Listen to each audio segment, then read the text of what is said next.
dan selamat datang kepada para guru dan pendidik di Education Going Digital Webinar Series yang diselenggarakan oleh Mentari Group dan ASTA Ilmu Sukses. Sekarang ini kita sedang menunggu peserta lainnya untuk bergabung di Zoom Meeting Room.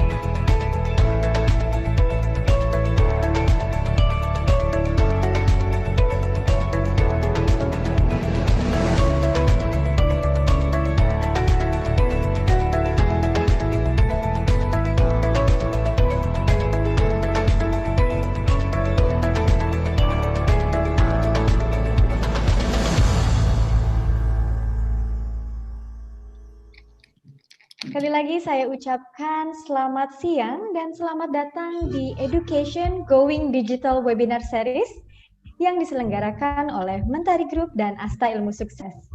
Kita sekarang masih menunggu peserta lainnya ya untuk bergabung di Zoom Meeting Room kita.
Selamat datang kepada Bapak Ibu yang baru saja bergabung bersama kita hari ini. Selamat datang di Education Going Digital Webinar Series yang diselenggarakan oleh Mentari Group dan ASTA Ilmu Sukses.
presented by Mentari Group and ASTA Ilmu Sukses.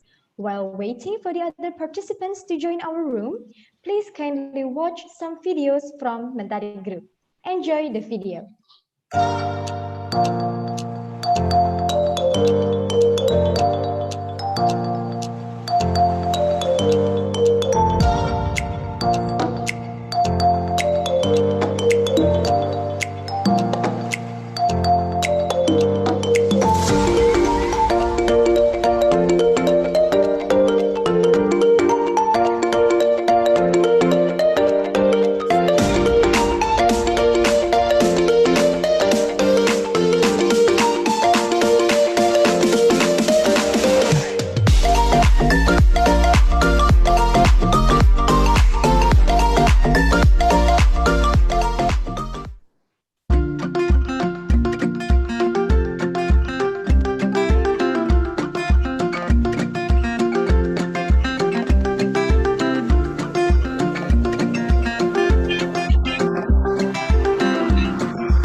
Betapa pentingnya guru. Guru adalah pengaruh utama untuk generasi muda. Guru mampu mengubah generasi muda Indonesia. Maukah kamu mengambil peran itu? Mengambil peran penting membangun generasi muda, generasi bangsa. Negara memanggilmu. Jawab panggilan itu.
Good afternoon, educators. Welcome to Education Going Digital webinar series presented by Mentari Group and ASTA Ilmu Sukses. Now we are going to play Mentari Group March atau Mars Mentari Group. Mars ini sangat menggambarkan apa yang Mentari Group percaya, kerjakan, dan hidupi setiap harinya. Kami berharap melalui Mars ini, Bapak Ibu dapat lebih mengenal Mentari Group. Mari kita dengarkan bersama Mars Mentari Group.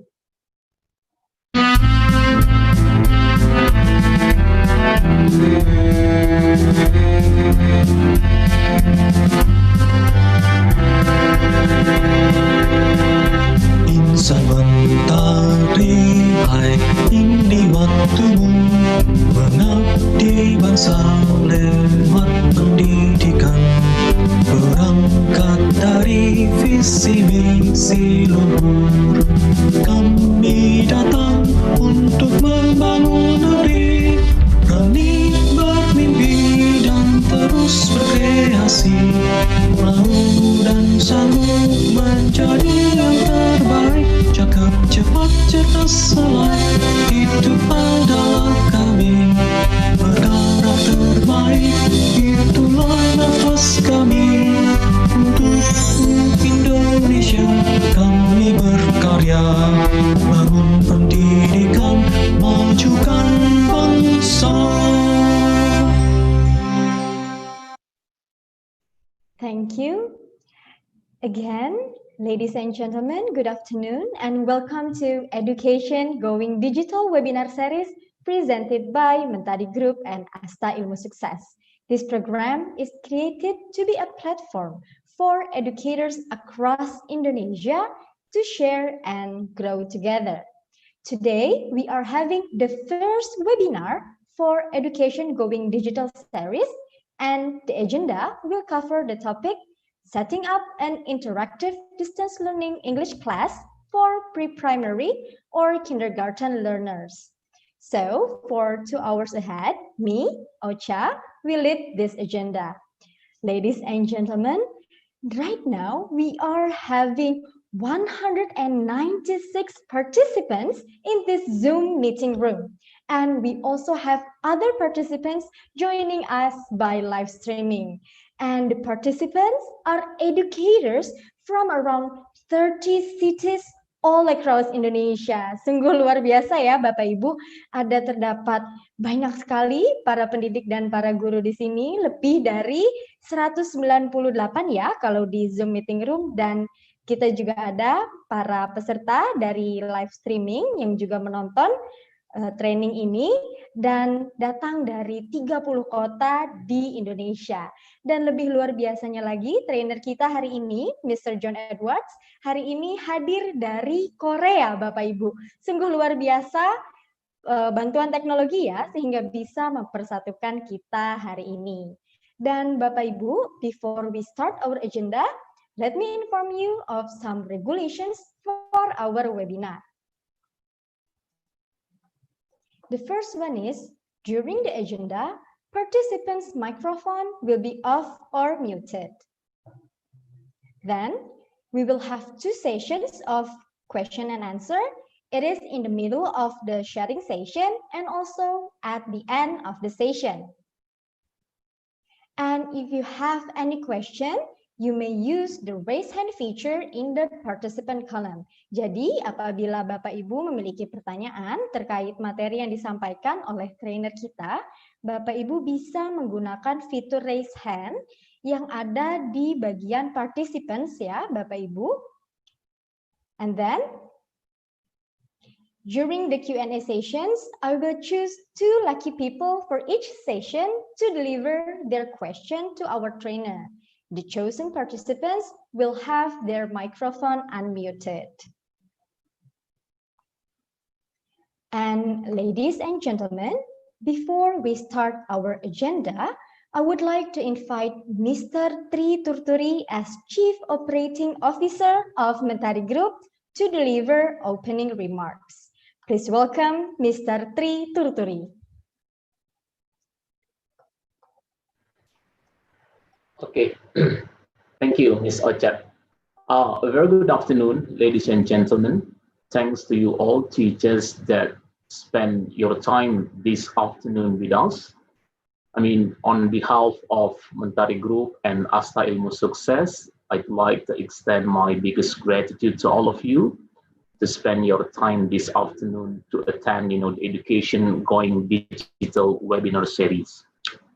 We all talk about the new normal, talk about, the distance learning program. In fact, the distance learning classes had been started since March this year, following the outbreak of COVID-19 in Indonesia. So I believe that many of the schools, including the kindergartens, were expected, to continue the learning from home.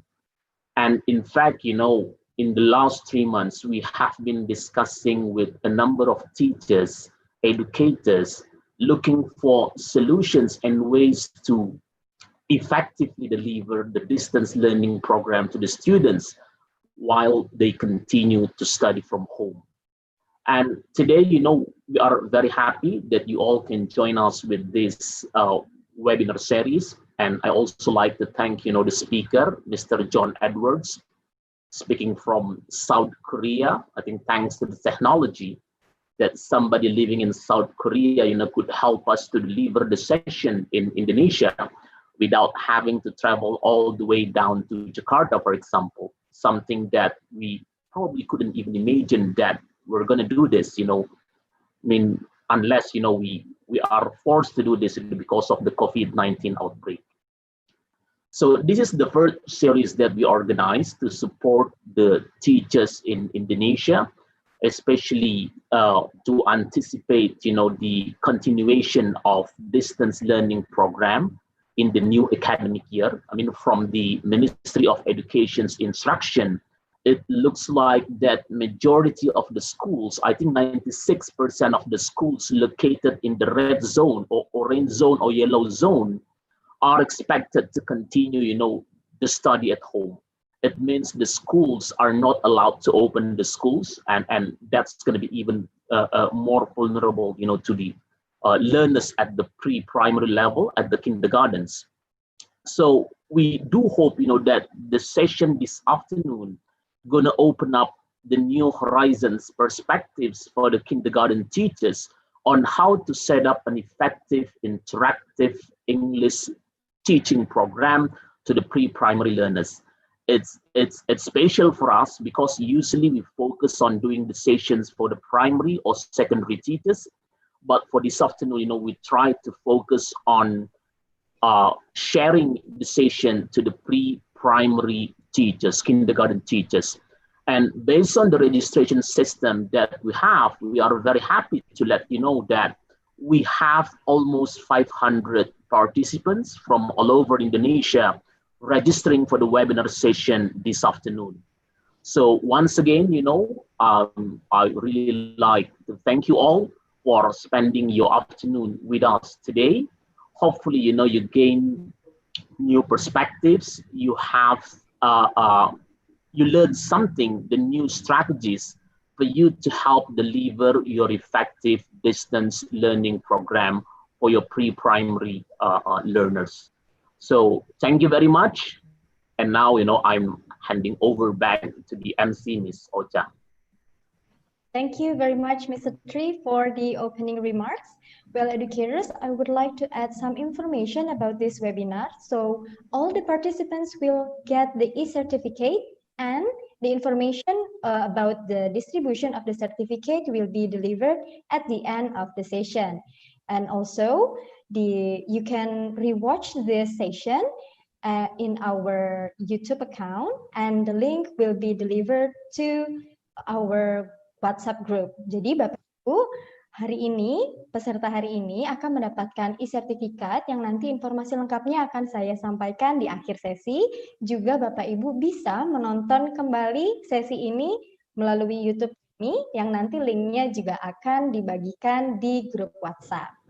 Well, dear educators, so without any further ado, let's start our session by watching our trainer's video profile.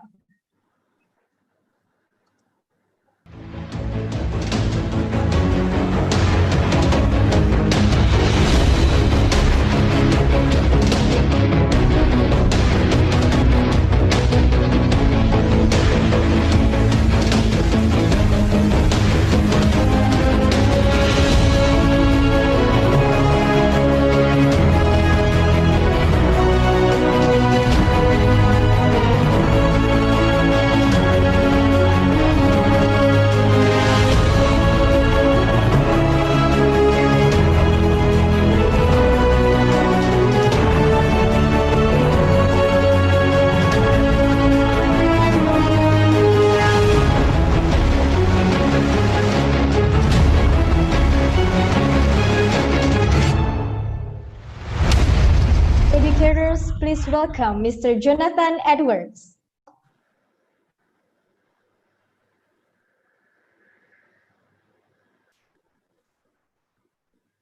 Hi, everyone. I'm very happy to be here, and on behalf of Compass Publishing, I'd like to welcome you to the seminar. I hope you find it very rewarding and useful, and I hope you have some good takeaways from it, and you can use something in your classroom, or if you're a program leader or a program administrator, I hope you have something to help you to do your job better. So without further ado, let's begin the presentation. Just a moment.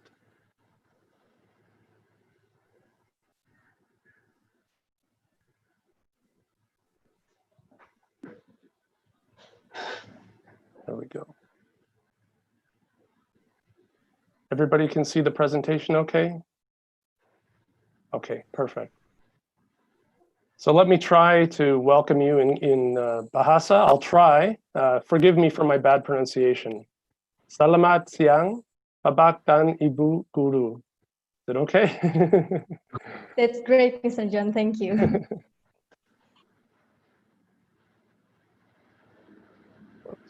So I'm going to, just a moment.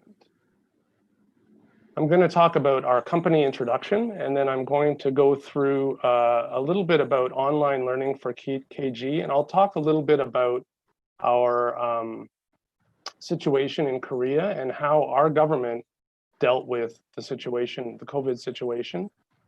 And then we'll talk about some digital solutions, and we'll go through we have several different solutions that we'll talk about and profile.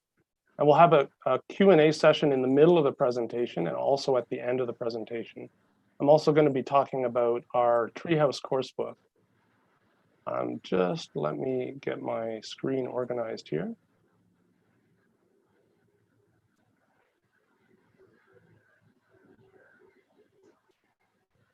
Mike, how can I turn off the, it's okay. So our company, Compass Publishing, is based in South Korea, as Mr. Tuturi mentioned. We were founded in 1999, so we've been in business for a little bit over 20 years, and we started with a very small catalog of ELT print publications, and we have been adding to that over the years, over the 20 years. So now we have a very extensive catalog of products from kindergarten all the way up to adult, and that includes course books and skill books. We have several series of readers. We have about 500 readers that we have available. We also do test prep for TOEIC and TOEFL, and ESP books for hospitality and business English. And we sell products all around the world. We sell them to about 40 countries in every part of the world.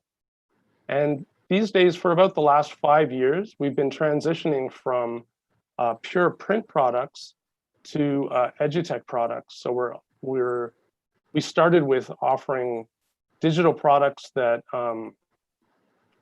blend with our print products. So they support our print products. So they're more like a blended solution. And then we expanded to more pure digital solutions more recently. So over the last about 3 years, we've been doing that. So I'll talk a little bit about our situation in Korea with COVID-19.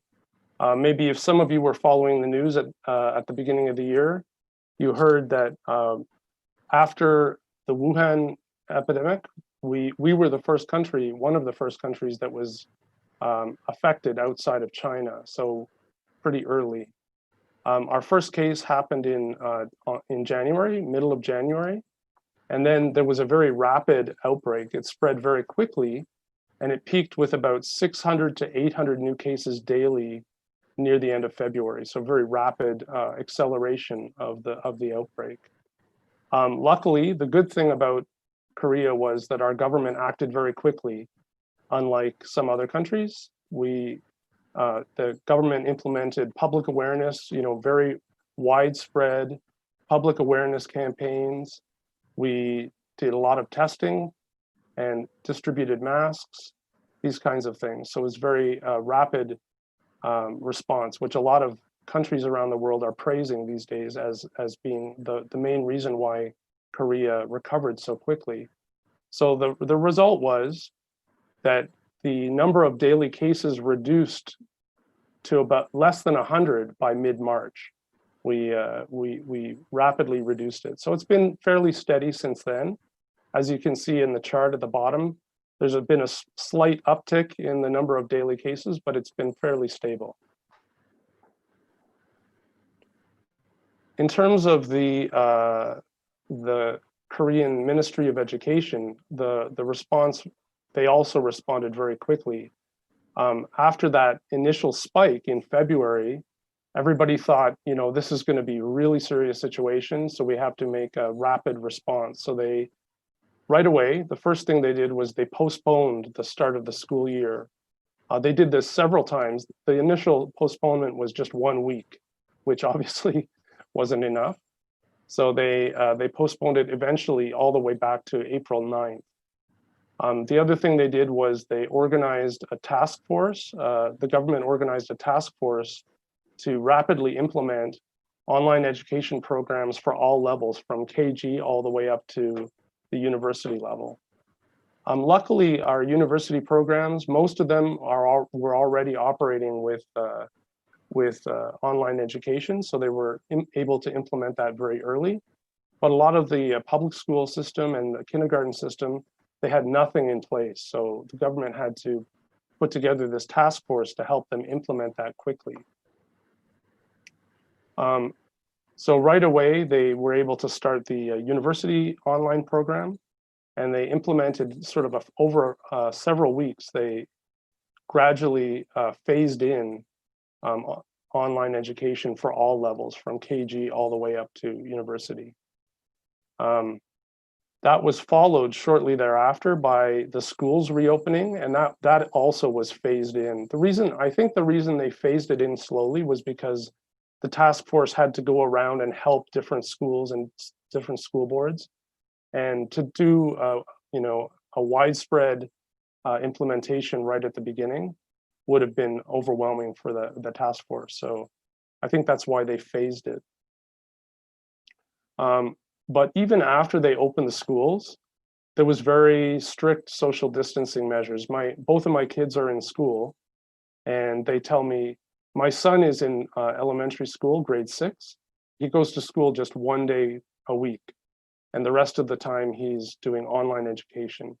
And my daughter is going to university, and she's doing all online education.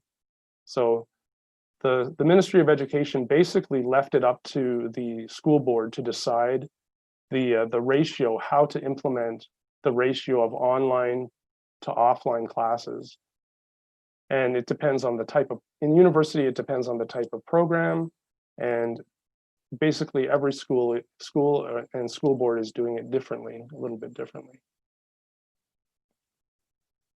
When we think about online education, we have to think of it as a new paradigm. We're entering a new paradigm. I'm sure many of you, when you went through teacher education, when you decided to become teachers, being an online teacher was not what you anticipated. You didn't anticipate this kind of situation, and we're being sort of forced into this situation. And we have to think of it like, we're trying to find a fit for a completely new paradigm. So there's a very common inaccurate bias against online education. That is that it's not sort of serious education, or it's not effective. It's not very effective. That's been very widespread. I don't know if any of you have ever taken online classes like in Coursera or Udemy or this edX, this kind of online education for continuing education. But these days, actually, online education is very sophisticated and very effective. It's just different from traditional education. The problem we're facing now is that we're dealing with this, this situation has been kind of thrust upon us.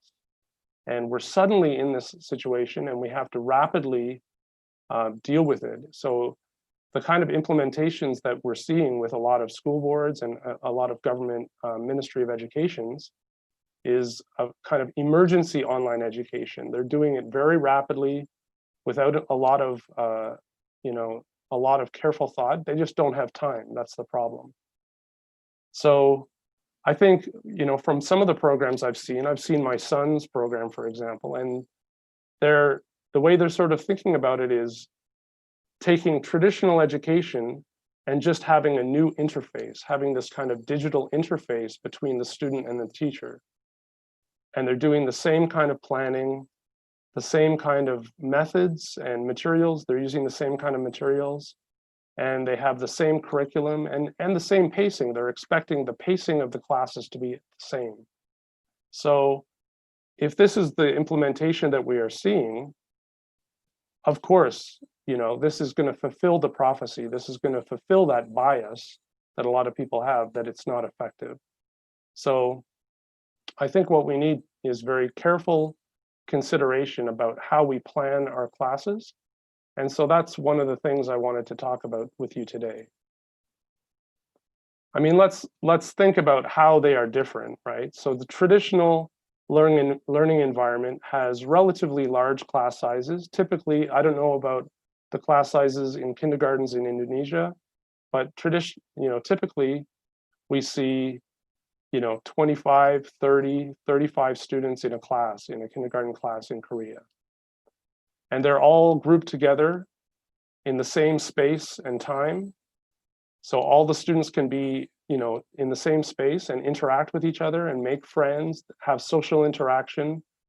And, we have, with this social interaction, there's a lot of learning that students do from each other and with each other. And they're also learning social skills as well. The other benefit of having a physical environment to work in, to learn in, is that the teacher can very carefully monitor the learning. They can overhear conversations, they can look over the shoulder of students, they can do all this very careful monitoring, and you can't do that with online education as effectively. The other benefit of that is that we have immediate and direct teacher guidance. If the students have a problem, or the teacher notices a problem that the students have, they can immediately address it. So, this is another thing that is kind of a little bit lacking in online education. So we have to be aware of that and compensate for it as teachers. Another thing that we need to be careful about, or think about carefully, is that there's a dedicated space for traditional education. A lot of students are doing online education in their living room. So this creates some kind of psychological framework there's some psychological framework for learning when you go to the school physically and you enter the classroom and you're kind of preparing yourself mentally to learn. Whereas in online education, that is not possible. So we have to address that as well. There are some things that we can think about in terms of options for our, just a minute, I think I can erase this. Sorry about that. There are some options that we can think of in terms of our, what is possible in terms of online learning. So we can think about the modality of learning. Are we going to be doing pure online learning, or are we going to be doing blended learning that's partially in the classroom, partially online? So some of that is dictated for you by your school, by your Board of Education, or by your Ministry of Education.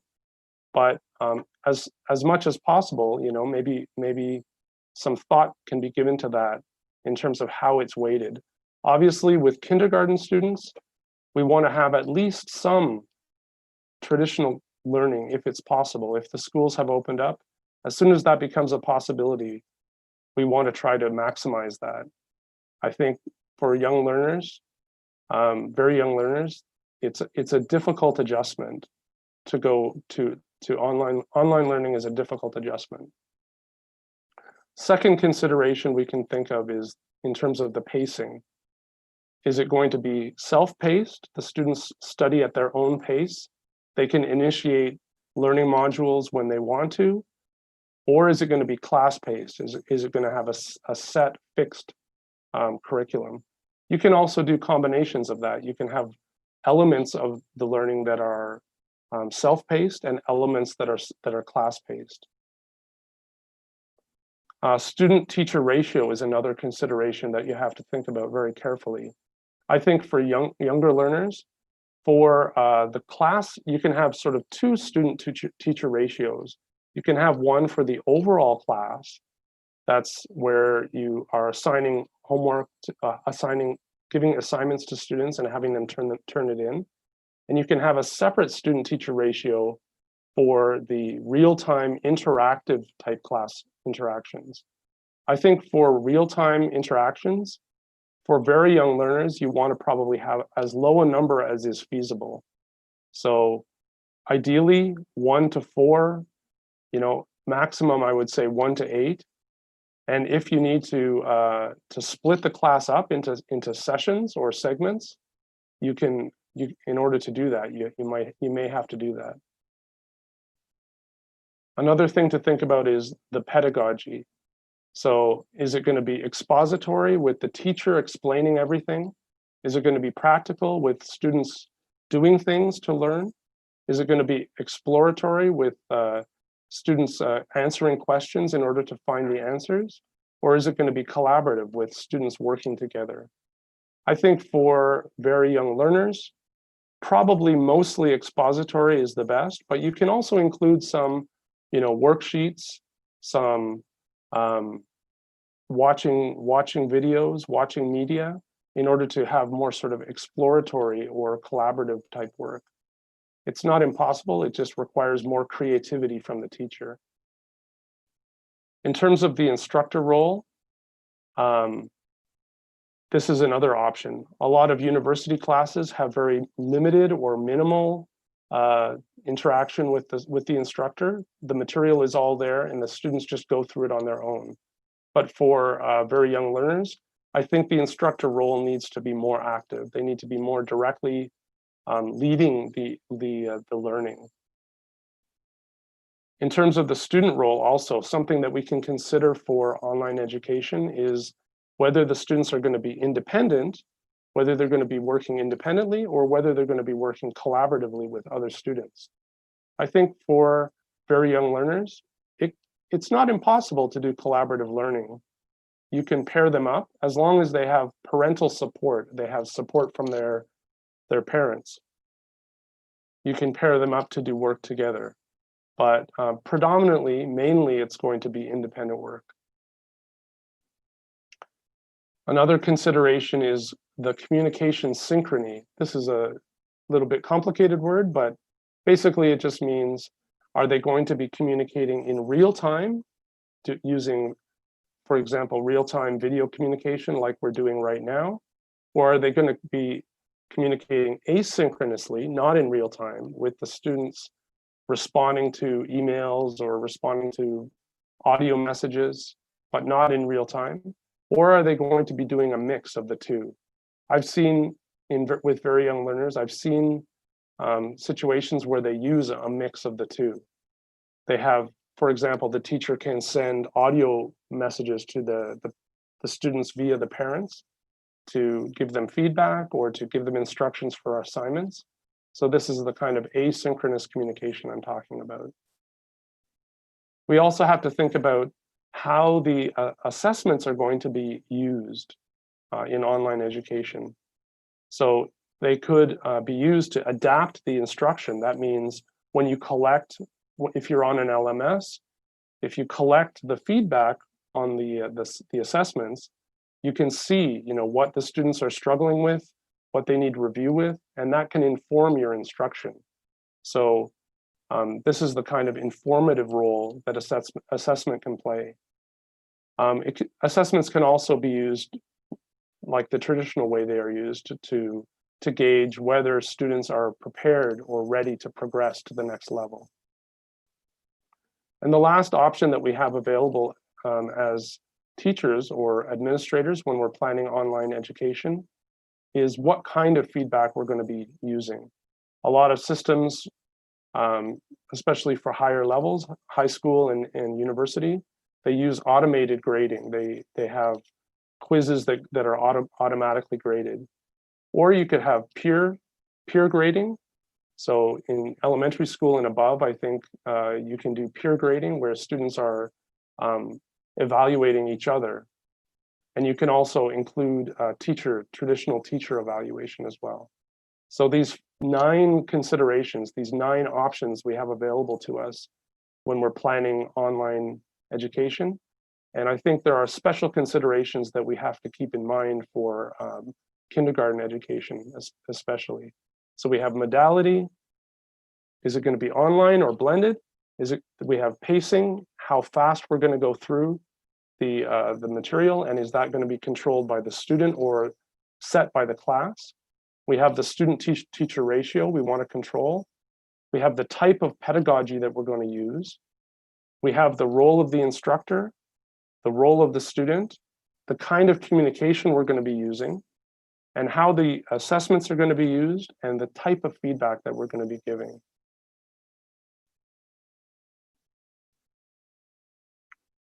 So the Korean Ministry of Education sent out some guidelines when they started their online education program. And these were for all the levels, actually. But they divided the class types into 3 types. And I think this is a very simple model. As you saw on the previous slide, all of the considerations that we have to keep in mind for planning online learning for Korean kindergarten or very young learners, it's very overwhelming. It's overwhelming to think about all those different factors. So a very easy and simple sort of framework is to just divide the class types into 3 types. One is content-oriented class. That's where the students are mainly watching or consuming some kind of content. So it could be lecture type, where students watch some recorded lecture or other kind of content like a video, YouTube video, or maybe they read a book, they read an ebook, a playbook, and that has been assigned by the teacher, and then they come to class having watched that. So a kind of flipped learning type situation. The other type is lecture activity type, where the content is watched kind of collectively. So the class watches the content together.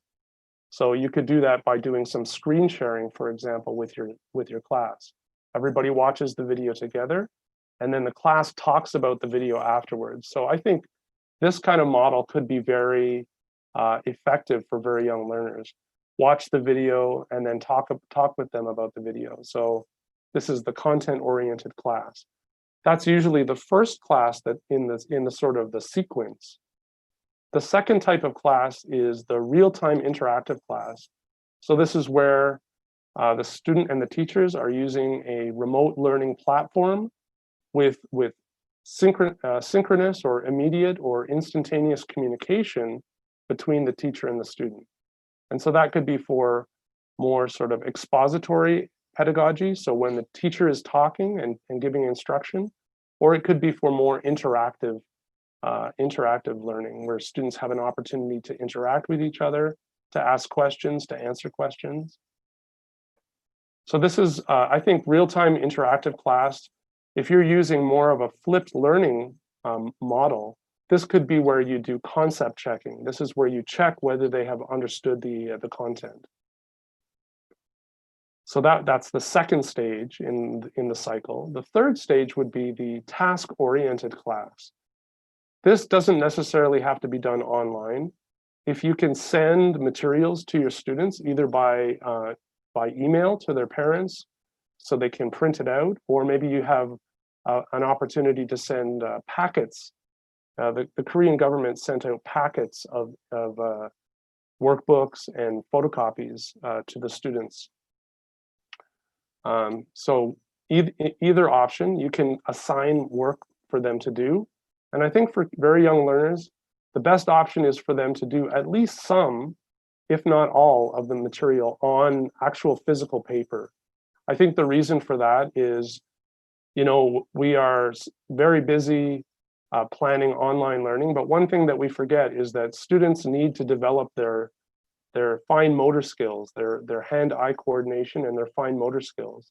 So giving them opportunities to do coloring on a worksheet, to do printing, to do tracing, this kind of activity with an actual pen is very important for their future learning.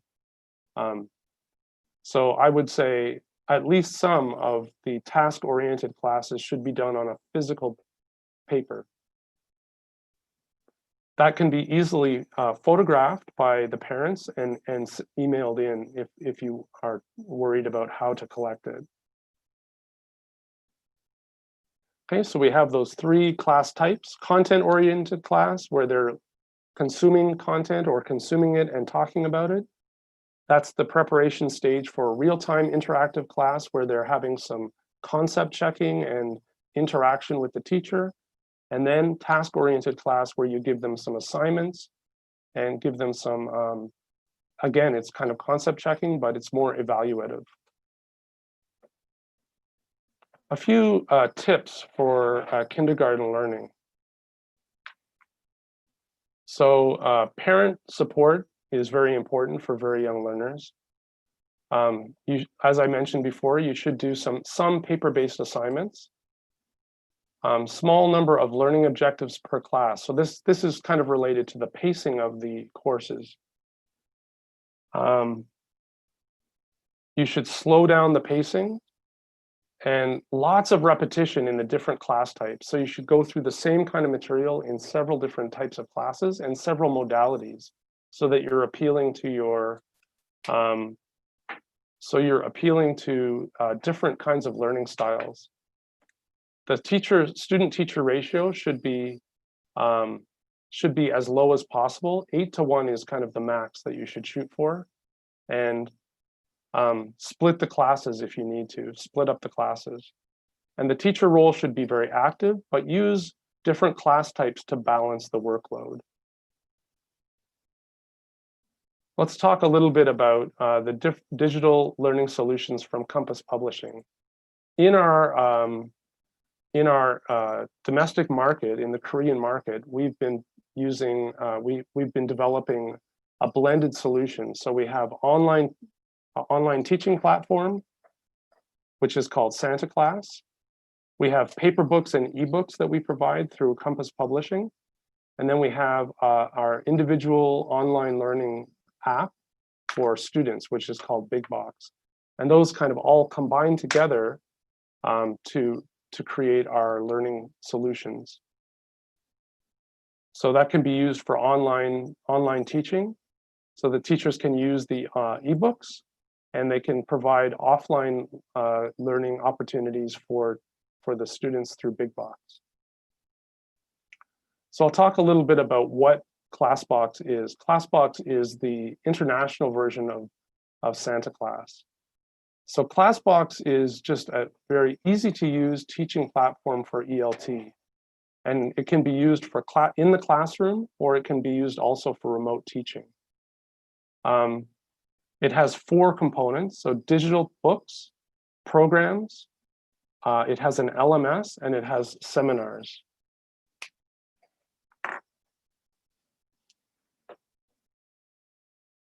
So there's, in the digital books library, we have this library of digital books, and there's 100 course books from kindergarten to adult level, and you have access to over 1,000 digital streaming textbooks in our library. So lots and lots of resources, and all of those can be searched through CEFR level, or you can search them by the skill or by the level, by the grade level. And they include embedded media and answer keys and annotation tools as well. So you can use them like an interactive whiteboard. And there's access to lots and lots of downloadable resources as well. So each ebook has its own downloadable resources like worksheets, assessments, word lists, flashcards, and those can be all downloaded directly from the library.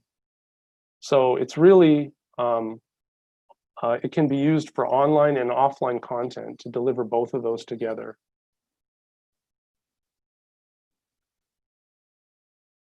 So it has lots of markup tools. I'm going to show you those a little bit later, so we don't have to spend a lot of time on this slide.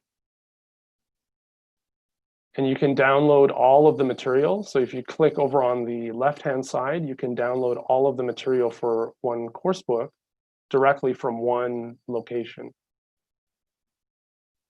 The LMS allows you to manage classes, assign homework, and view reports on the homework, so you can see how the students have done on their homework.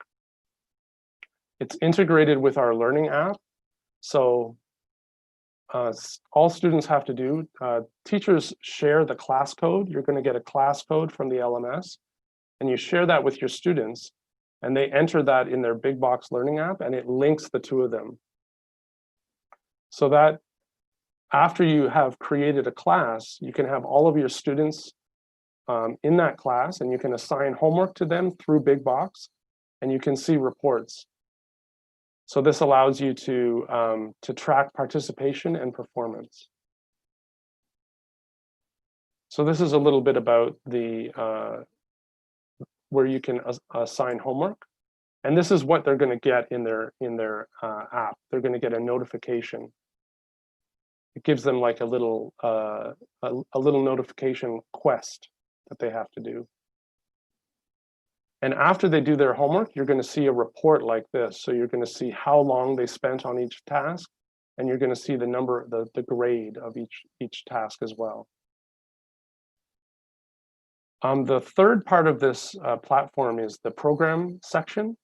That gives you recommendations from our catalog. So I told you we have lots and lots of content. We have over 100 courses, over 1,000 ebooks.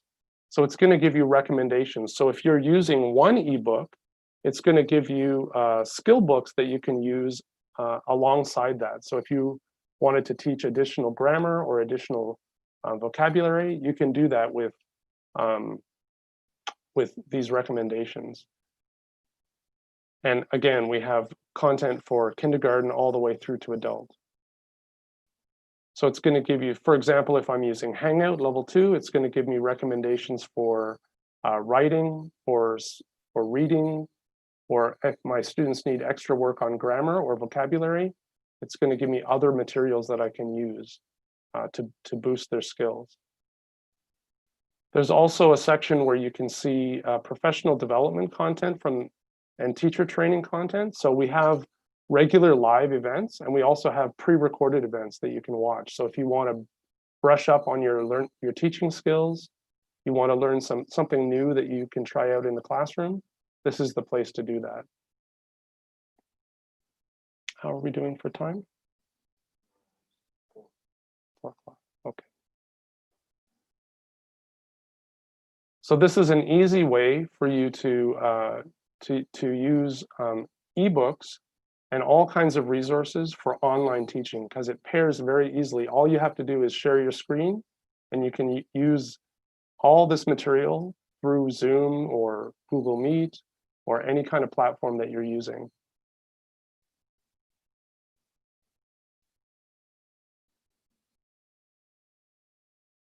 I just wanted to show you very quickly a little video summary of the class box. So once you log in, there's the 4 different sections that I talked about. So if you click on digital book, you can see there's all of the content is listed available to you, and you can search it.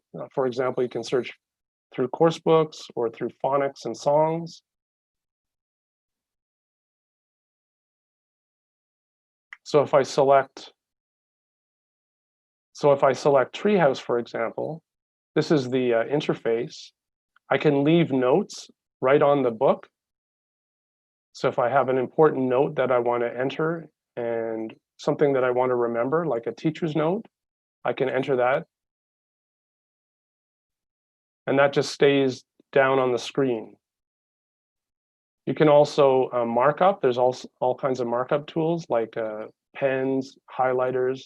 So if you want to play games with your students, you can You can highlight things. You can get them to circle things. All the audio is embedded as well. You can also, I just wanted to show you that. You can also embed links as well. So if you have some additional material that you want to embed within the ebook, you can put the link right in the ebook, and then it's going to appear on the screen, and you can trigger it afterwards, after you've, it's going to be like this. And you just click on it, and you can launch the video from there.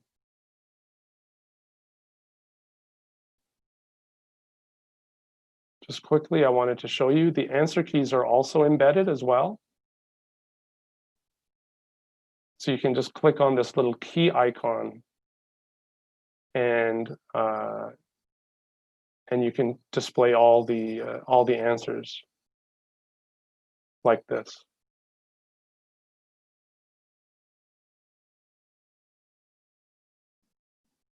This is just a little bit about the class management. So this is the LMS. So you can create a class, and you can add students as well. I'm adding Timmy here.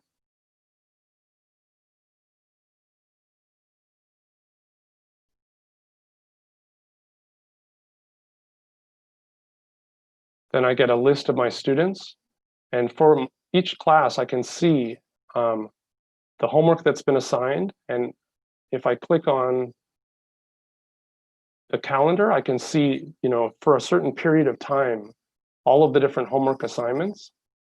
And by clicking on a particular homework assignment, I can see the results. Unfortunately, my students didn't do their homework, very bad students, so I don't have any results.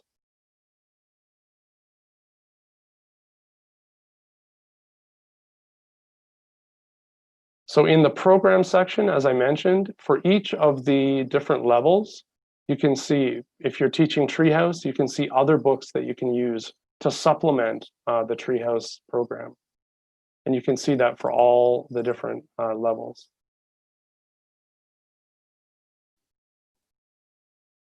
So if you want to get more information about ClassBox, you can scan this QR code with your phone. That's going to take you directly to the website. You can also go to classboxenglish.com on any browser, and you can enter that. And if you sign up for a membership, you can get 15 days of free trial, and everything is available. So you can try it out with your classes and see how you like it.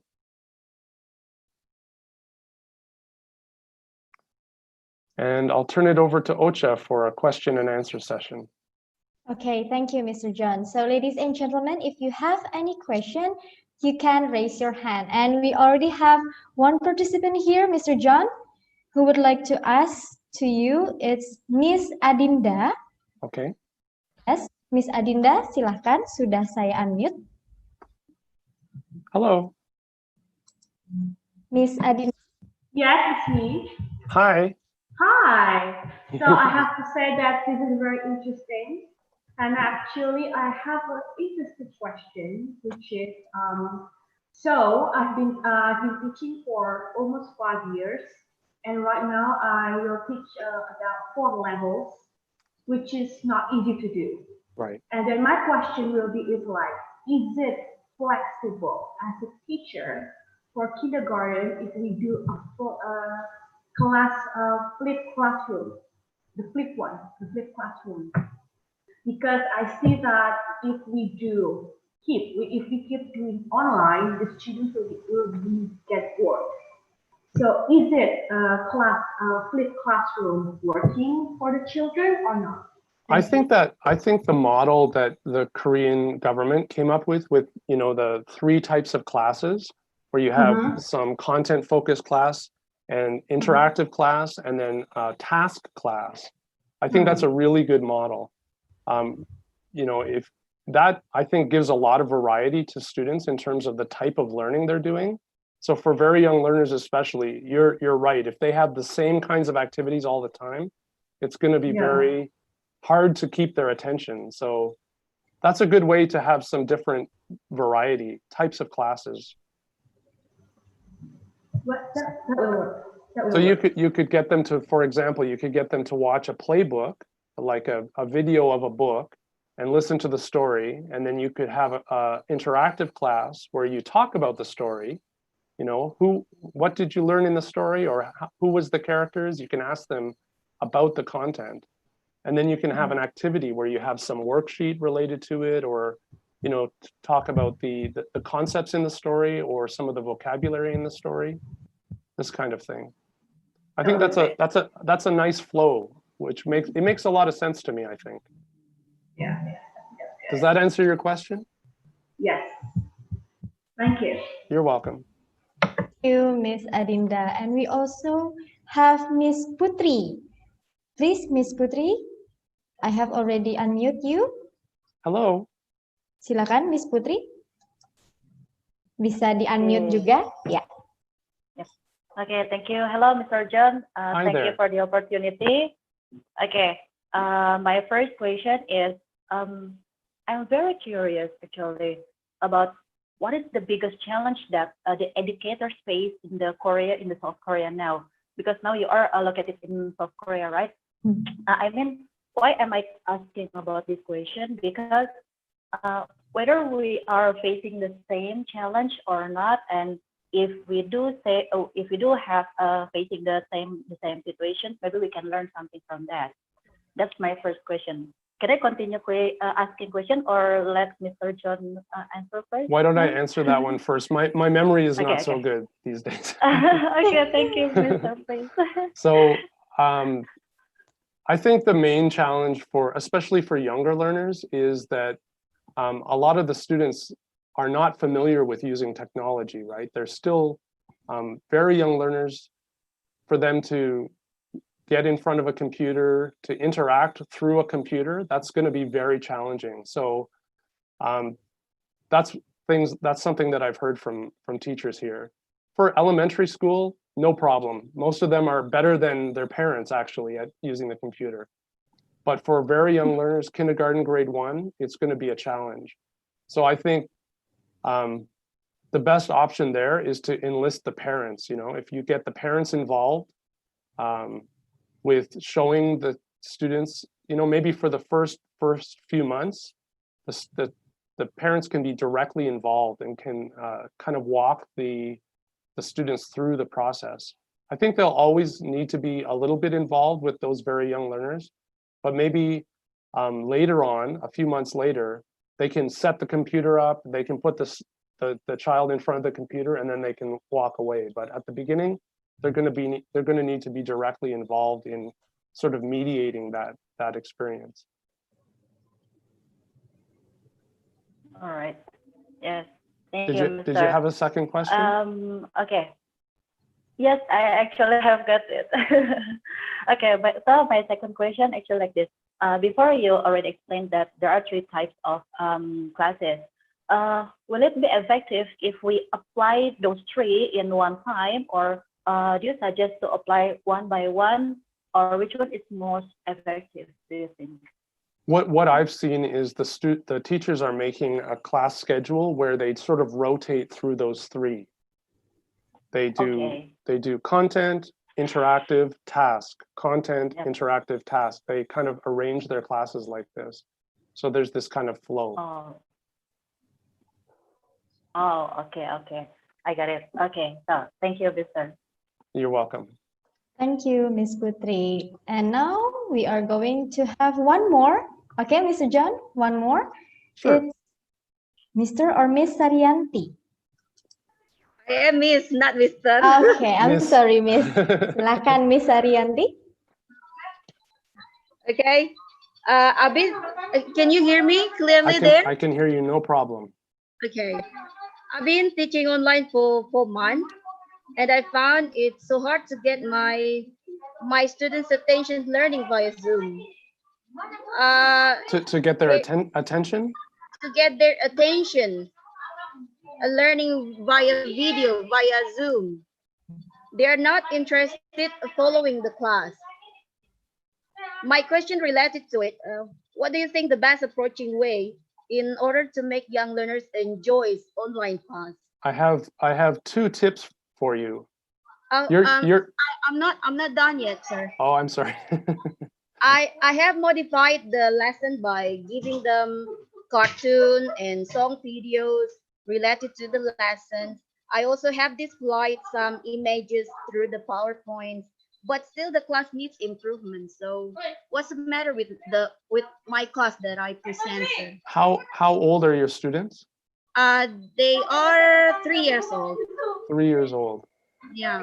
I would give you two pieces of advice. One is for online learning, the energy level has to be much higher than in the classroom. You know, you have to smile a lot. You have to be very, very animated and smile a lot and give a lot of energy in your class.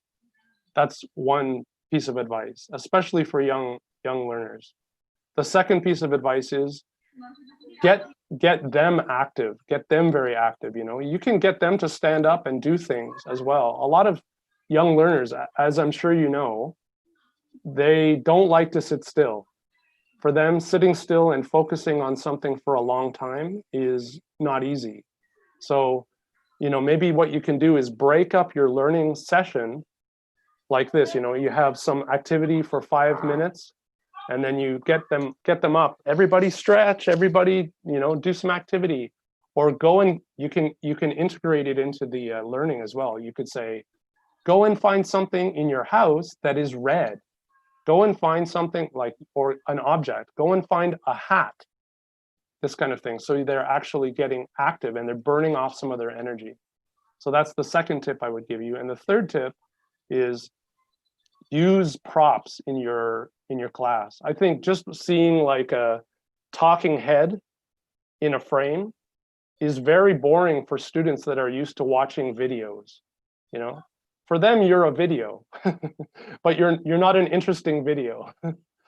So I would say things like puppets, or if you have some funny hats or funny props, it has to be more like entertaining and engaging for them. I know it feels funny as a teacher to have to do that, but to get their attention when you're not physically present with them, that's what you have to do. I've seen some kindergarten classes online where they actually have a puppet and the teacher is talking to the puppet. So somewhat silly maybe, but I think it's effective. How about the worksheet itself? Do you think is it good to give them a worksheet after the class is done? Definitely. Not during class time, but as I mentioned before, you have these 3 types of classes, right? You have the content focused class where they're watching videos or they're reading books, things like this. You have the interactive type of class where you're talking with them. And then you also have the task-based class where you're giving them things like worksheets or you're getting them to do something. It could be on the computer, but for young learners, maybe it's better to do it on paper and then get the parents to send a photo of it to you. But I think that can be done, you know, separately, like outside of class time. All right.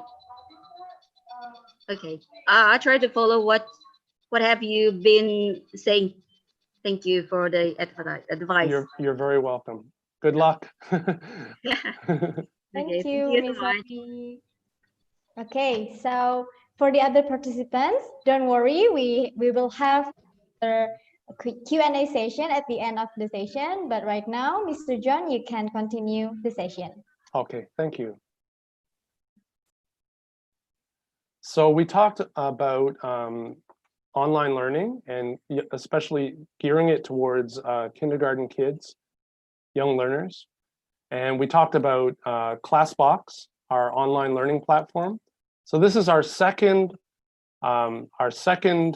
product that we have issued within Korea for young learners, and it's called Bigbox. And it's English online, it's an English learning application, and it's specially aimed at young learners. So it's perfect for kindergarten, grade 1, 2. So what it does is it personalizes the content so it suits the interests and the ability level of the students.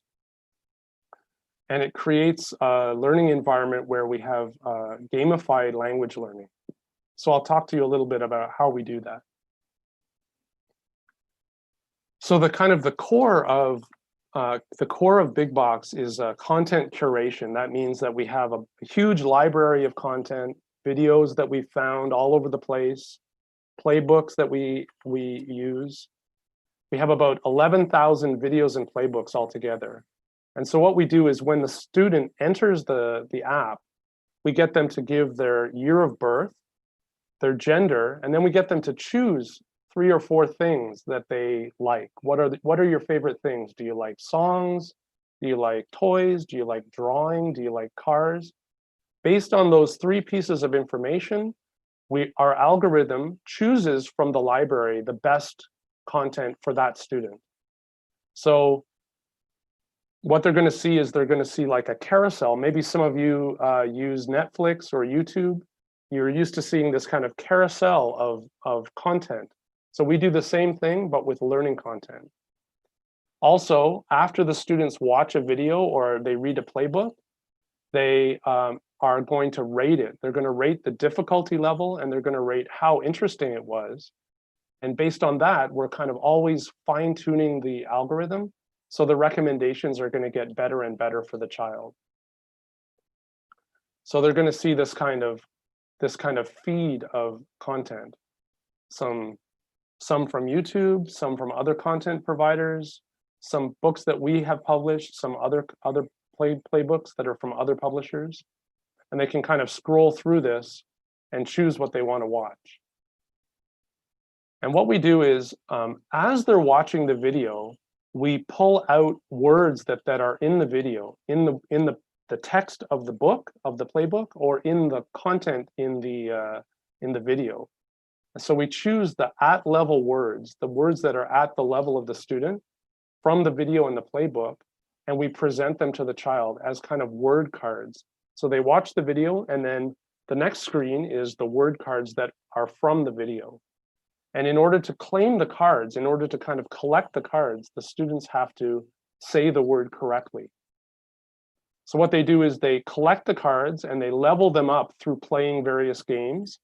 And altogether, if they collect all of the word cards, there's 3,000 altogether, and each of them has an illustration that shows the meaning. They can also click on a little button next to the word card, and they can show a simple definition, and they also have audio as well embedded.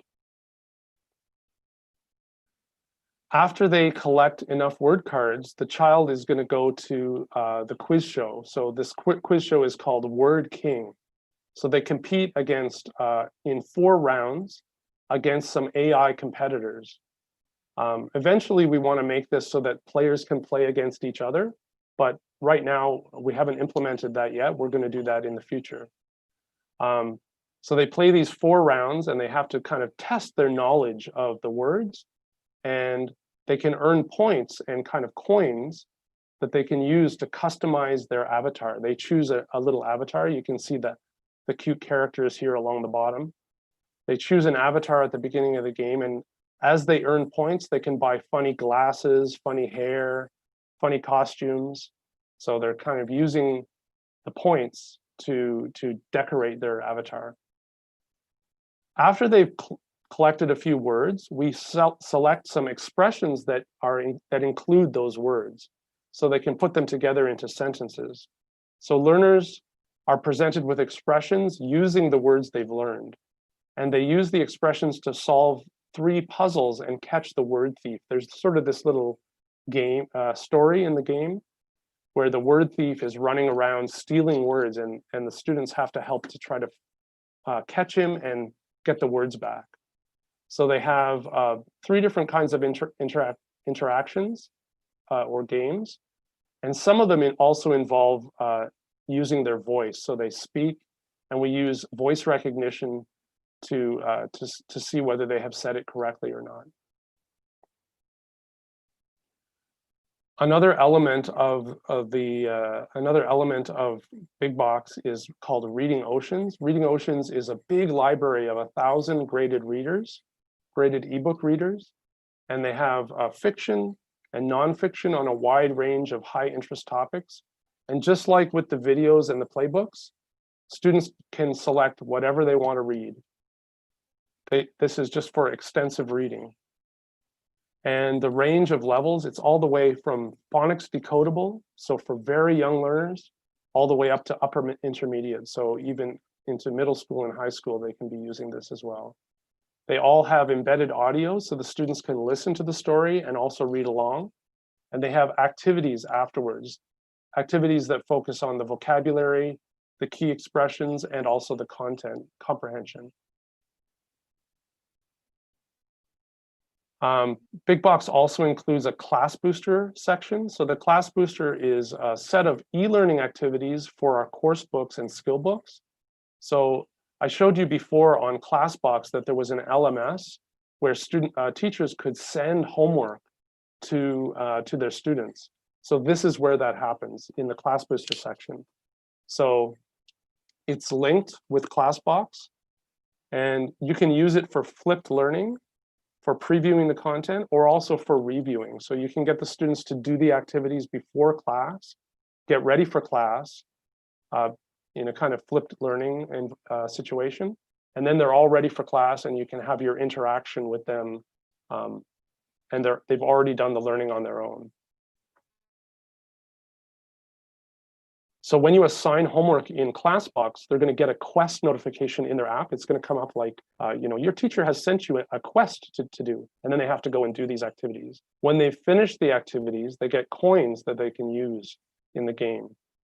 So this is really kind of gamifying homework. It makes it much more interesting than just doing worksheets or doing some activities on paper. So this is from a higher level course book, but it gives you an idea of some of the interactions. So there's like a puzzle, matching puzzle called word match, where they match the word with the picture. There's an unscramble activity where they click on the words in the right order to make a sentence from the content. There's also, for higher levels, there's multiple choice questions based on the content, and there's summarizing activities where they click and drag the words into the right space in the summary. Of course, this is for much higher levels, but we also have the same kind of activities, but much simpler for the very young learners. So that's a little bit about Bigbox, and this is the sort of the main screen showing all the elements. And I'll just give you a kind of video walkthrough of Bigbox. So when students log in, this is the screen that they see. They can choose a video or a playbook.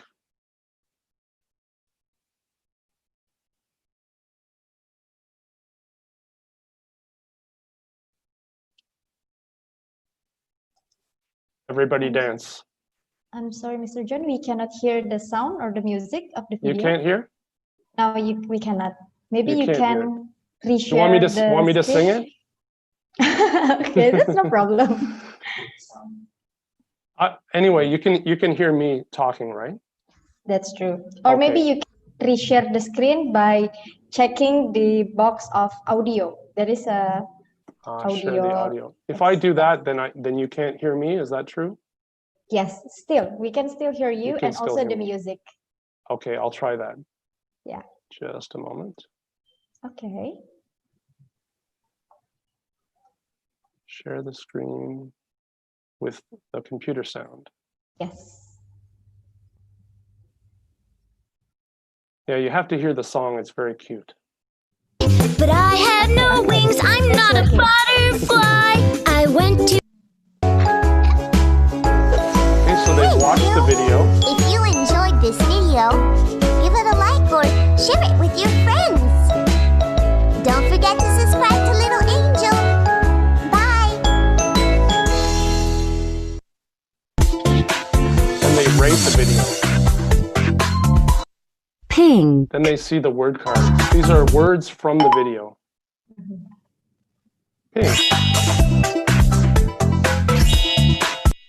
They have to say the word to acquire the card.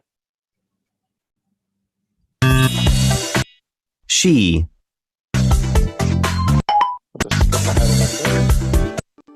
You can get a So the great second prize part and is become they go to popular. the quiz show. There are 4 rounds. The first round is an XO quiz. So all they have to do Sorry. is say whether the picture and the word match. That's all they have to do. And they get points for that. Old.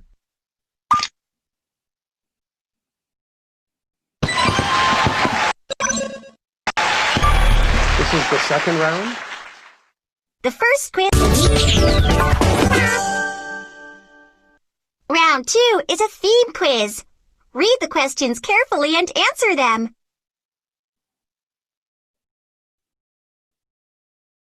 Water. So this is like a multiple choice question. Where they're matching the word and the picture. Tree. But they have different options. And they get points for this as well. Rain. This is the third round where they see a picture that is slowly revealed and they have to choose the word that it matches with.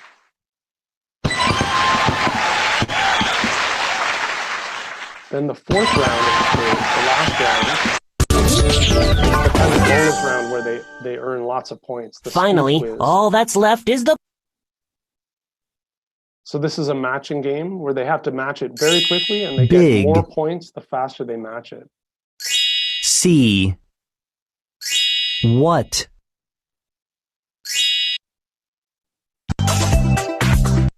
This is the fantasy forest part, the expression forest, where they go through these 3 sections to catch the word. Let's give it a thief. try. Are you ready? Do you know where the word thief is hiding? What do you need? What do you...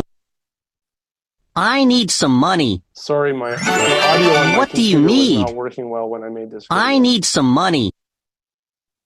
Okay, so they go through these 3 stages of the expression forest. This is the reading ocean section. So they have a big library of readers, and they're done as playbooks. So the audio is all linked, and they automatically play the audio and progress through the story. London Bridge.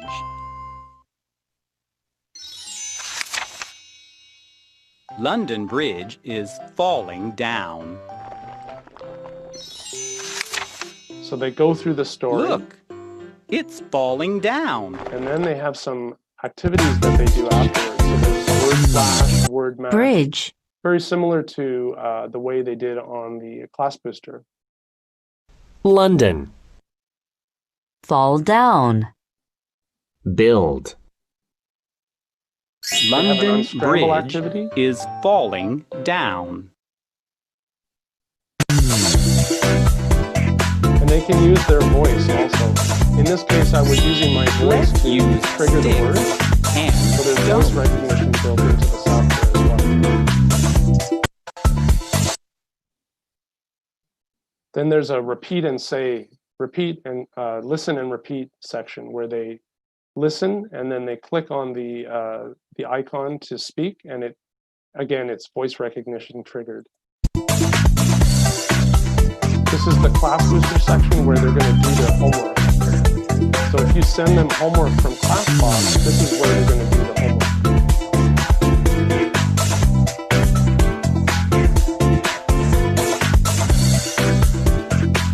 And again, there's some activities Mouse. like learning the vocabulary. 4.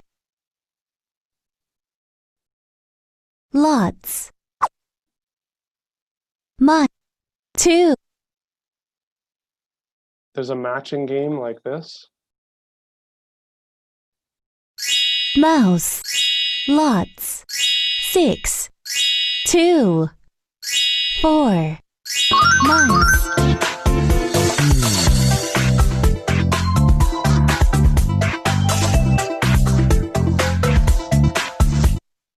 So if you want to actually try the app out yourself, you can scan this QR code with your phone, and that'll take you to either the App Store or the Google Play Store, and you can install it on your phone and try it out.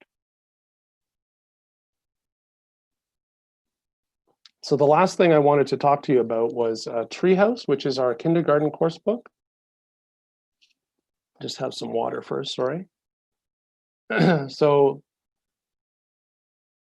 this is for very young learners, pre-kindergarten or kindergarten, and it's at the very, very low pre-A1 CEFR level. And it uses what we call stealth learning. So stealth learning means that the learning content is kind of disguised in stories or games or songs. So they don't, it doesn't look like learning. It looks like you're just listening to a funny story or an entertaining story. And the kids are learning the vocabulary and learning the concepts through the story. And there's fun activities as each unit story kind of progresses along. They do songs, they have sticker activities, they have puzzles that they have to solve in order to kind of progress the story. The kind of the learning content that we focused on was core vocabulary, so very foundational vocabulary, and foundational grammar structures, so the very, very basics. We also wanted to help them learn fine and gross motor skills. So there's a lot of activities where they do tracing and following the line, this kind of thing. Sticker activities or coloring activities so they can learn how to hold a pencil and control it well. We also wanted to have colors and shapes and letters and numbers introduced, some very basic phonics, and we also included values in each unit and cross-curricular content that's linked to the topic. And I'm going to show you all of that throughout the unit walkthrough. So there's 3 levels, and each level has 10 units, and they sort of focus around these 3 characters of Anna, Louis, and Monty. Each unit has a kind of focus character. It has a student book, and the student book is a spiral bound, so it opens up nicely for the students to work on. There's an activity book, full color activity book, and there's a teacher's guide, and I'll show you each of those in turn. We also have lots of supplemental materials that are downloadable from our website. You can also get them through the ClassBox app website, like I showed you before. They include color worksheets that you can print out, or printable flashcards as well. And those flashcards are all on PDF, so you can use those also online. So I'll just walk through one unit. So it opens up with the story introduction. Story introduction exposes the learners to the main character of the unit, the setting of the unit, and kind of the basic plot of the story. So in this case, Anna is the main character, and she's the coach of a robot basketball team. So the story is that you have to make the robots, work together to make the robots, teach the robots how to play, and then you have to play the game and try to win the trophy. Then in the second 2-page spread, there's a song introducing the vocabulary and the main structure, and that also has a TPR dance that goes along with it. So those TPR dances are all available on YouTube, so you can easily stream them to your class, either online or in your classroom. And then there's a task to advance the story. In this case, there's a sticker activity where they have parts of the robot and they have to stick them on the page to make a robot. But there's other things like coloring activities or puzzles, things that are age appropriate, but that are still going to teach the learning content. Then we go through the same kind of cycle, but this time with a chant. So in this case, they're training the robots and they're learning a little chant to learn words like catch, run, bounce, jump, throw.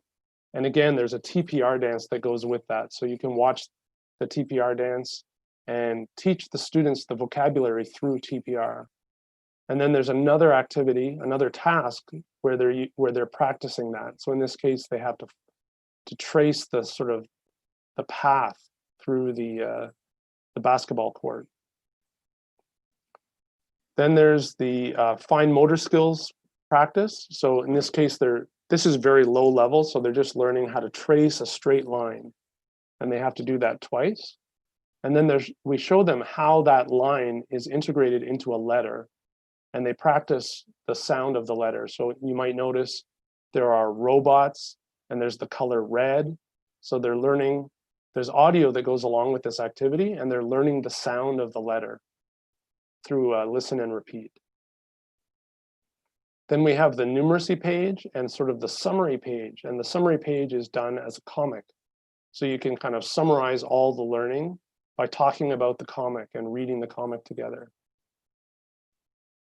Then the unit wraps up with the cross-curricular content. So in this case, this was all about basketball, and they're learning, oh, there's 5 players on a basketball team. And the value is all about playing fair. So they're linked to the main content of the unit. This is the teacher's guide. It has detailed aims and tips, and it has the times for each activity. And it also has extension activities and sample answers for all the activities. So sample teacher talk and expected responses as well. So it's very good if you're using Treehouse for the first time or if you're a beginning teacher.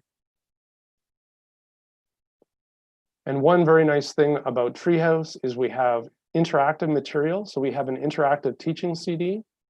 Originally, this was designed for in-class use, but it coincidentally or luckily, we can also use it through your Skype or through your interactive video software to teach online as well. So it has activities for students, including coloring, stickers and games, audio for the songs and chants, and animations for songs and chants as well. So there's these TPR videos, and the audio is all built in. So it's very similar to ClassBox, but even more, it has more functionality. So I'll just show you a very quick video of the interactive CD, and then we'll have another question and answer session.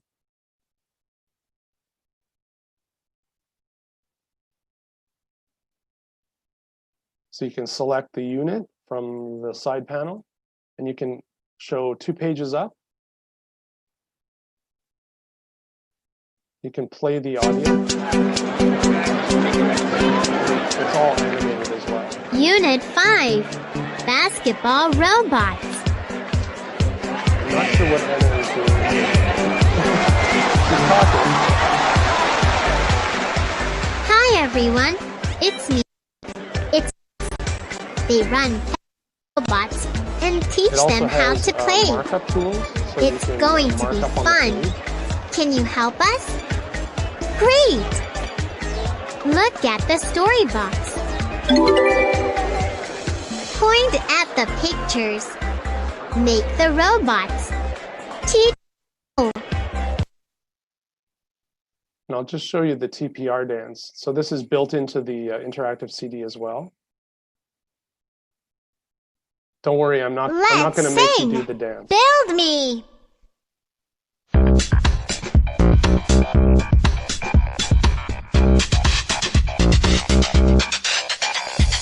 Robots need a body just like you. Robots need a body just like you. That sounds good. I like yellow too. So it has the audio built in, and it also has, you can body, teach the vocabulary by clicking on arms, the icons here. Hands, legs. And this is the TPR video.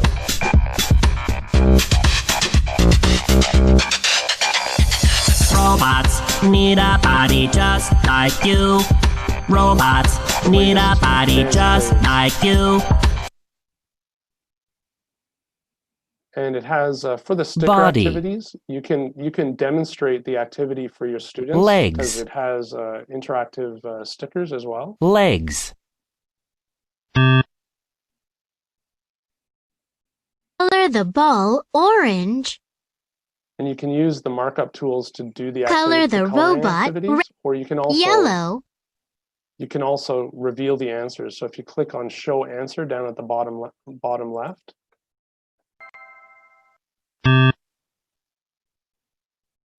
So all the activities are interactive, and you can do them with your students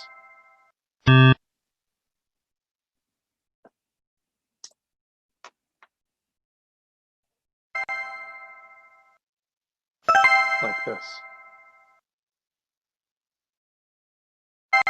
So I think it's a pretty useful tool for teaching online. It makes it pretty easy for the teacher and more engaging for the students as well. So with that, we come to the end of the presentation, and I will open it up to Ms. Oka to lead the question and answer session.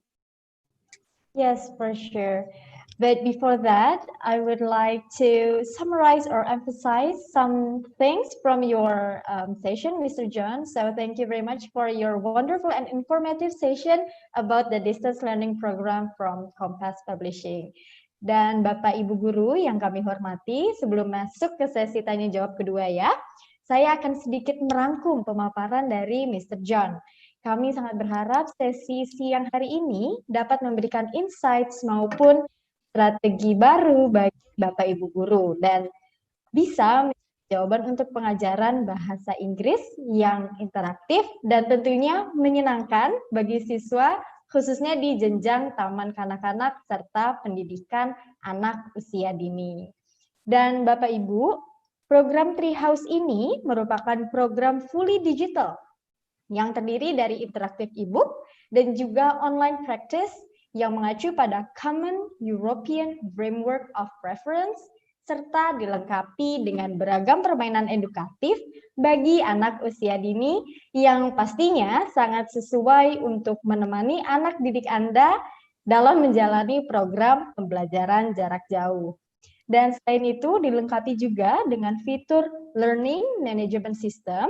Guru dapat dengan mudah nih terkoneksi dengan para siswa dalam memberikan tugas maupun latihan tambahan dan pastinya akan sangat terbantu ya untuk secara otomatis memonitor progres dan perkembangan setiap siswa dalam proses pembelajaran jarak jauh ini.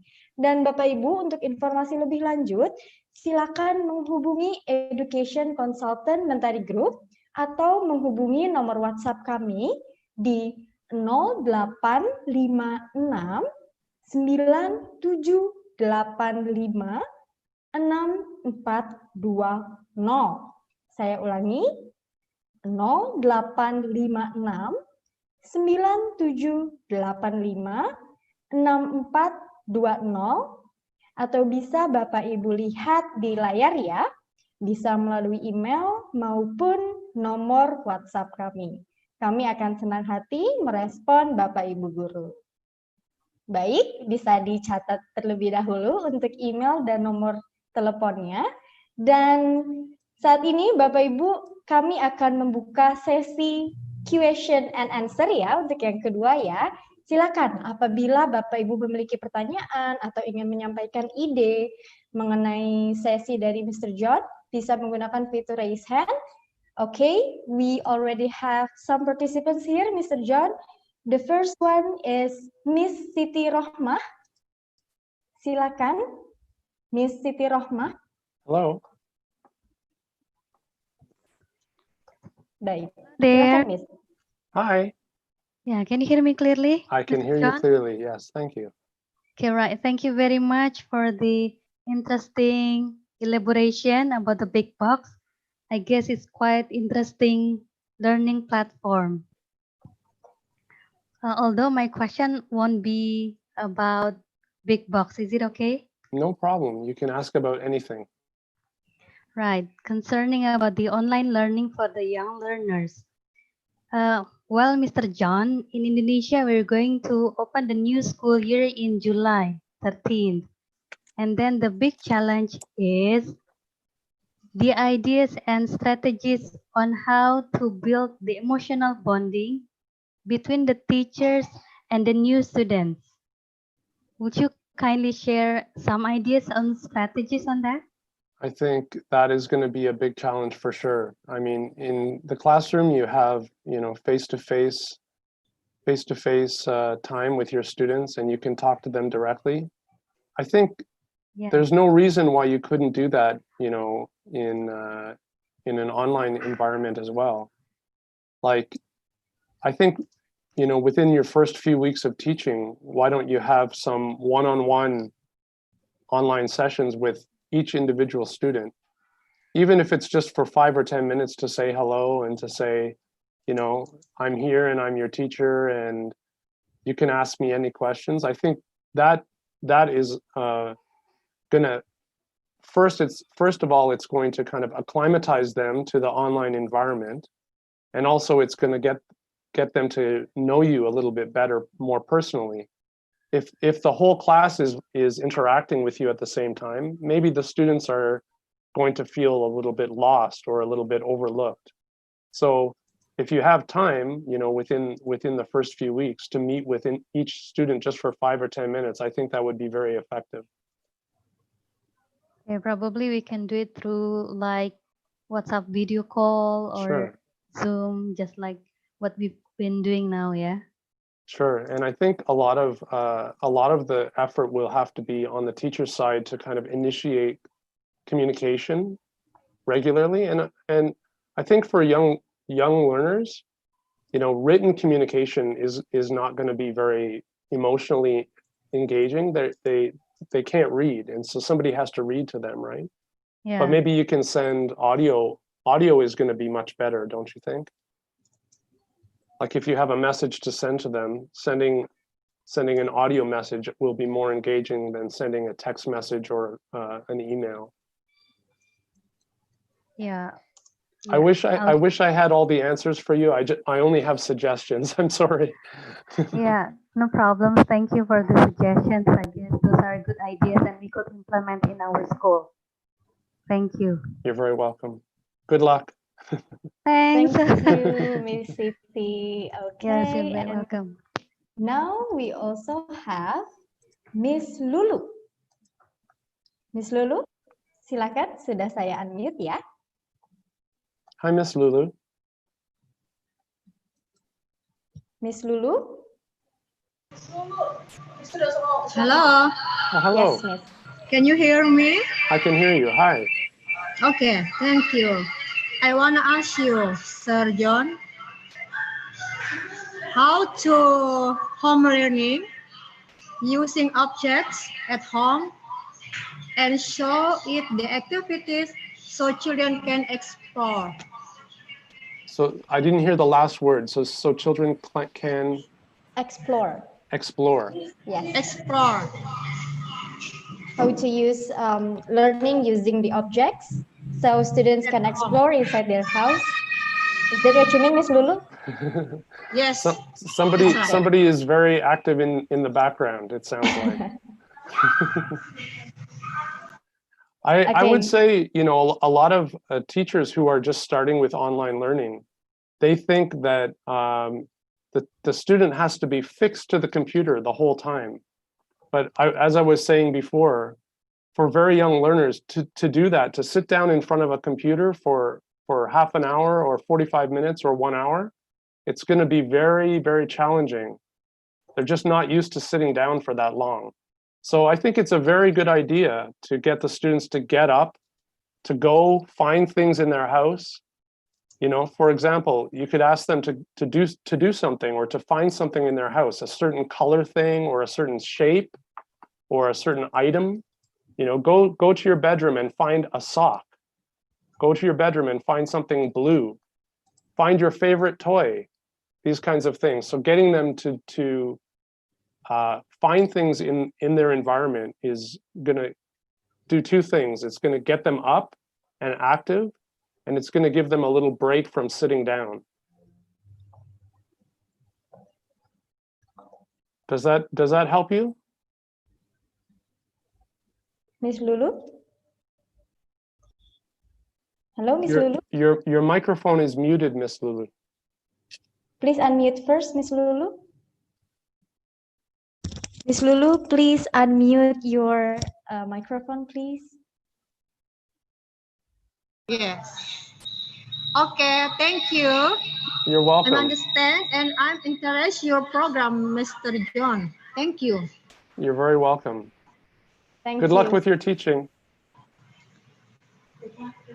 Thank you so much, Miss Lulu. And we also have Miss Iren Prabandaru. So please, Miss Iren. Hello, Miss Iren. Hello, Mr. John. Hi. There's no light, good light in here, so my face is black. It's okay. So it's about teaching phonics in preschooler. I just really confused when I'm since I am a English teacher at my kindergarten, and then I being so struggle to teaching phonics because there is no base how to teaching and how to pronounce phonics from the age preschooler from 3 years old, and Right. then when but there's a book for the preschooler for the phonics. So how to teach the phonics when maybe after this COVID is over, and when I go back to school and I have to teach the phonics, and how is the strategy to teach it? Because I don't have any, what is it? Just like what is English is of pelatihan. I just Training, Miss Iren? yes, a training for a phonics for new age. I mean golden age, which is like 3 years old until kindergarten B, like that. That's my first question. If you don't have training in phonics, I would strongly recommend that you get a good program. We have one. Compass has one called Jungle Phonics, and it starts from alphabet awareness, and then it progresses to short vowel sounds and long vowel sounds and blends.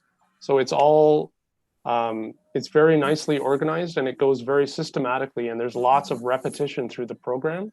So I would recommend, if you don't have training in teaching phonics, you should get a good program. Is there any recommendation from YouTube that I can follow or that I can learn from? Maybe on YouTube. Yes, in Indonesia there is no training so much in phonics, only for teaching regularly. There's no phonics for specialization of that training. I don't have any off the top of my head, unfortunately. Okay. Maybe Mentari can share my email with you, and if you want to send me an email, I can answer your question through email. All right. Can I have the second question? Yes, you can also use one other book that I would recommend is Sounds Great. Sounds Great is very good for phonics as well. Okay. Sounds Great and Jungle Phonics. Sounds Great and Jungle Phonics. Jungle Phonics. Okay. My second question is, my school have online teaching and online teaching learning. I start from 13th of July. Mm-hmm. And then we didn't recommend to use any audio or video, just like what's the recorded video, just like you said before. And we have to use it live, just like in Zoom or video call in WhatsApp. And is it okay with if we didn't send them the video recorded or audio recorded? You mean your school has asked you to look at it live with them? Yes, it's every day. From Monday to Thursday, we have to teach them online and only using video call WhatsApp group. Okay. And then with Zoom at the end of the week. And there is no recommendation for my principal. My principal didn't recommend me or the other teacher to send the parents the recorded audio or recorded video for teaching learning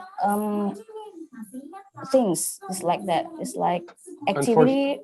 Unfortunately, you need to follow the rules, right? Yeah, yeah. I already suggested that how if we have something to see in the link of YouTube or the recorded audio or video, but it's the parents said that they really need the teacher to show their face and show their self in front of their children to teach. It's important. Yeah. But besides class time, you can also give them material to do outside of class time, like homework, right? Mm-hmm. You should talk to your principal about sharing the videos as homework. to watch the videos for homework. Okay, so Then they can watch the that's video. important. I think it's very important to preview the Okay. videos. Those, by the way, those two titles that I mentioned, Jungle Phonics and Sounds Great, those are available through ASTA. You can purchase those through ASTA. Okay. Thank you, Mister. You're very It's welcome. very helpful. Thank you, Miss Iren. Good luck with your teaching. Yeah, it's okay. And we also have Miss Desianti Toba. Silakan, Miss Desianti. Okay, just call me Miss Desi. Okay. Okay. Hi there. Good afternoon, Mr. John. Hi.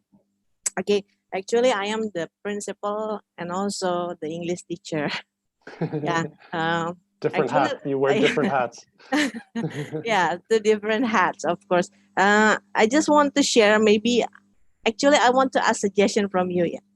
It seems very desperate for me to teach English as a second language in Cirebon. Yeah.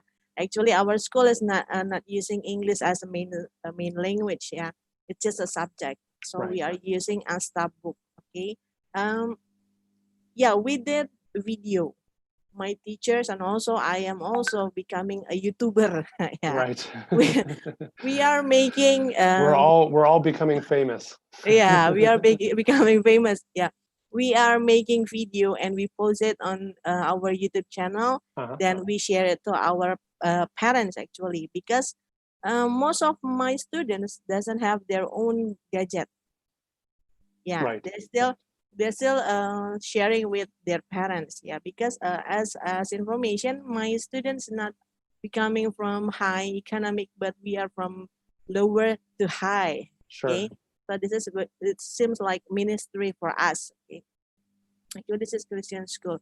And then the problem is when the parents think that what for we are learning English for kindergarten student. Oh, they think it's too early. Yeah, because they think it's too early, and sometimes for them it's hard to accompany their children because we need parents supervise when they are learning. It's a problem in Korea also. Sometimes both parents are working and nobody is available to supervise the learning. Usually who is supposed to do it? The grandmother or? The problem is the parents doesn't have time to accompany their children. So could you please give me a suggestion how to talk to the parents? Actually, the parents can talk to me directly, send their message directly to me. How to encourage the parents?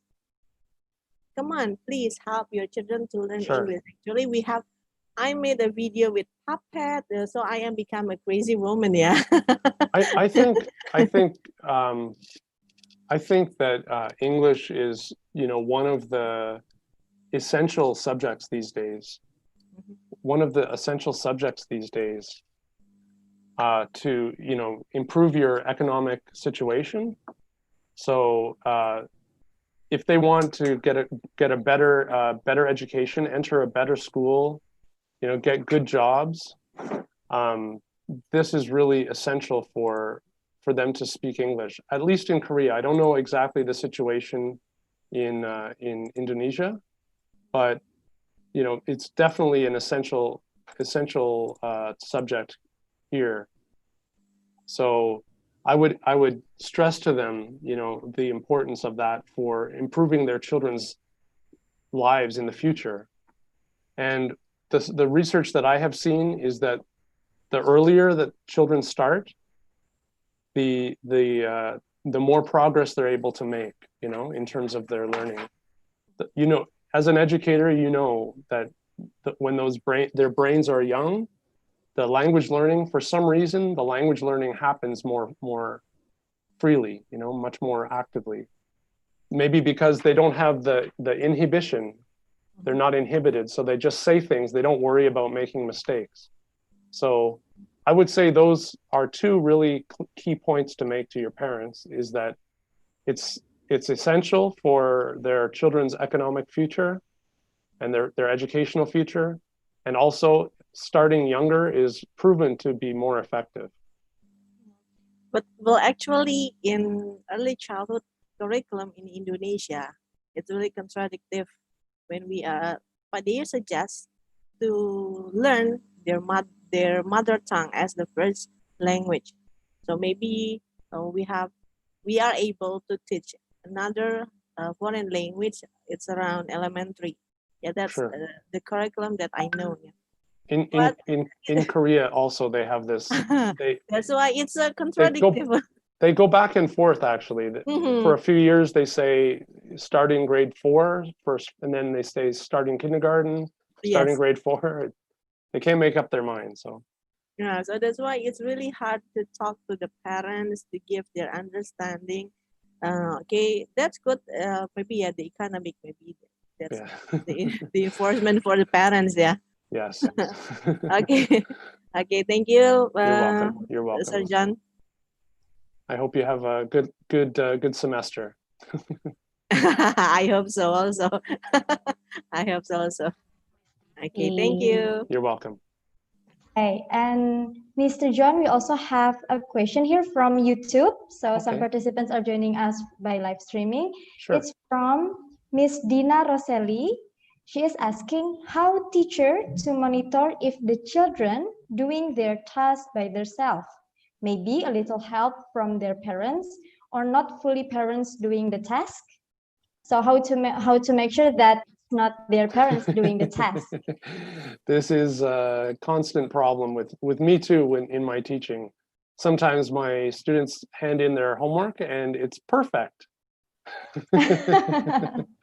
So I wonder, you know, I think the biggest thing is just enforcing to students, you know, one thing you can do right at the beginning of the term is send out a notice to your teachers and say, not your teachers, to the parents of your students and say, it's important for your children to do their homework themselves. That's how they're going to learn, you know? If you do the homework for them, why should I even give them homework? It's not for you to learn English, it's for the children to learn English.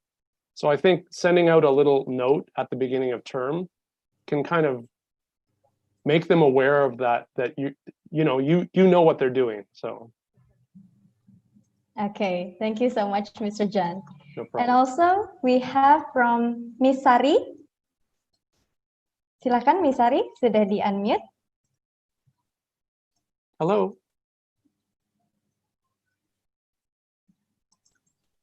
Miss Sari? Miss Sari? Calling Miss Sari. Hello there. Hello there. Hi. Yeah, this is the second question I tried to give you before I have asked you a question, sir. No problem. Hello? Yeah. All I want to ask here is related to the entertaining game that you have just shown us. I think it's really good if we try to apply the games to the students. Yeah, as long as the what is it? The games are still connecting with the lesson. Definitely, right? definitely. Yeah. So related to it, the things that I want to ask here, I am wondering how could we get some links for the interactive games that you have shown us? Can all the links be given for free? You mean for Bigbox? The online games that you have shown us. That's about robot. What is it? Robot. You can if you look at the video, if you look back at the video of this stream, you can see the QR code. The QR code, you can scan that with your phone, or you can go to classboxenglish.com. Classboxenglish.com. Yes. And you can get a 15-day trial for that. For 15 days trial. Yeah, you can get a 15-day free trial. I got the I got the text from the chat box. From Thank you Mike, very yeah. much for the information. Yeah, You're welcome. I like those games. You Okay. can, I should just mention, you know, you can use those for in class as well. You can use them with your students in class to play together. Yeah. They don't have to be only individual. Oh, together? Yeah, sure. You can use them for competitive games. I've done that before. With the word match game, you can get the students to play it competitively. Okay. They Okay, enjoy that. Thank you. That's You're really welcome. helpful. That's really helpful. Thank you, Miss Sari. And also we have from Miss Tiwi Ismartono. Silakan. Hello, sir. Hi. Okay, I have a question here. So in a classroom, usually we have students with different pace, right, in learning. So we have the slow learner, right? We have the fast learner as well. And also, in my case, I have some special needs students. So my questions is, how do I support this kind of diversity, and also how to support the students with emotional and behavioral disorders in an online learning environment? Wow, you gave me the most challenging question. That is a big challenge. I mean, it's, as you know, you've been teaching. How many years have you been teaching? Probably 10 years. 10 years. I mean, Yeah. you know, I'm sure that even in the traditional classroom, handling that kind of the different levels, the stratification of learning, and also handling students with emotional needs or special needs, that is really challenging, even in the traditional classroom. So yes. I think you could think like online learning could appeal to some kinds of learners, right? Like, for example, learners that can learn really quickly. If you do this, if you follow this kind of flow, like this, content focused class and the interactive class and the task class, if you follow that, students that are really fast learners, they can take just less time to do their tasks, right? They can watch the video once and they understand it. When you give them a task, they can do it once quickly and they can get it. They can finish it quickly. But students that require more time, that having those different kinds of classes gives them more flexibility, right? They can take longer. They can watch the video several times to understand it. When you give them a task, you can, they can take their time. They can get extra help from their parents, hopefully. So that's one advantage of online learning, right? You have these different types of classes where there's some kind of self-pacing involved. Another point that I would make is you could have office hours as well. That's one thing that some teachers do, right? Like if you have office hours, you just say, I'm going to be available to answer your questions at 5:30 in the afternoon. If you want to drop in and see me, just here's the Zoom link. Yeah. Okay, so it's better for the teacher to inform the parents and also the students that actually they can reach us anytime during working hours, right? I wouldn't say anytime. That's dangerous. but you could hours. You could have some office hours. Some office hours that are open. 30 minutes once or twice a week. I think that's probably enough. Then you can be available to answer questions or to give extra help. I see. That's, okay. Again, I'm sorry I don't have all the answers, but I have some suggestions for you. Yeah, thank you. You're it's welcome. Helping. It means to me. Thank you so much, sir. You're very welcome. Miss Tiwi and Mr. John. Now we have Miss Monami. Yeah, hi. Hi, Monami. Hi, Mr. John. Hi. Yeah, our school use Rainbow Book as one of supporting books for English subject I'm sorry, kindergarten. Miss Monami. Could you please turn on the camera, please? Oh, So we okay. can see each other's faces. Yes. Thank you. Yeah. Yes, thank Hi you, there. Miss. Hi, Monami. Hi, Mr. John. So our school has Rainbow Book as one of supporting books for English subject. Okay. And I think Rainbow Book is one of Mentari, yeah, if I was not wrong. Yes, Miss. So I have questions. We use this book for kindergarten A and B, or maybe 1 and 2. My first question, what is your suggestion or recommendation how to explain to the children the content or theory written in the book, besides using the teacher's guidebook? And then my second question, is there any video or maybe link or maybe soft copy related to this Rainbow Book to support online teaching for our teachers? That's all my I question. think Mentari staff might be able to answer better than me. Okay. Okay, maybe Mr. John, you could also give some strategies about how to deliver the content through the content written on the book, maybe how to do it in the online learning. Okay. So usually there's some, with the Rainbow books, you have just the physical books. Is that what you're using with the students? At the moment, yes, only Okay. physical book. So if the teacher can have you could either take photos of the pages and use that on the screen, as you know, basically all you have to do is be able to share something on the screen so that you can all look at it and talk about it, right? So in the absence of a soft copy, maybe that's not available with this book, but you could take photos of the pages and use that on the screen. Then they can all have something to refer to. Alternatively, you can just have them looking at their book, right? Like you can have them look at your book, and as long as the teacher is talking about the page that they're looking at, presumably they can find things on the page.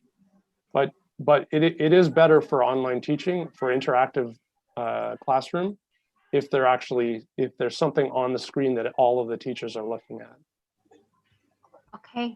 A photo could work. Oh, a photo, yeah. Okay. I'm sorry that doesn't help a lot, but No. A photo is a very good suggestion for us, especially when we start teaching online in this kind of situation. Yeah. Okay. Every kind of suggestion is good for us. Thank you, Mr. John. You're welcome. Maybe one other suggestion I have is if you have an easel, like yes, like this kind of thing, you know. I don't know if you can see that, but you can't see it. Like this. If you have an easel and you set it up in front of a webcam, if you have a detachable webcam and you set it up in front of the webcam, you could also stream the video of the book, and the teacher could be flipping through the book, and there can be a video feed of that at the same time.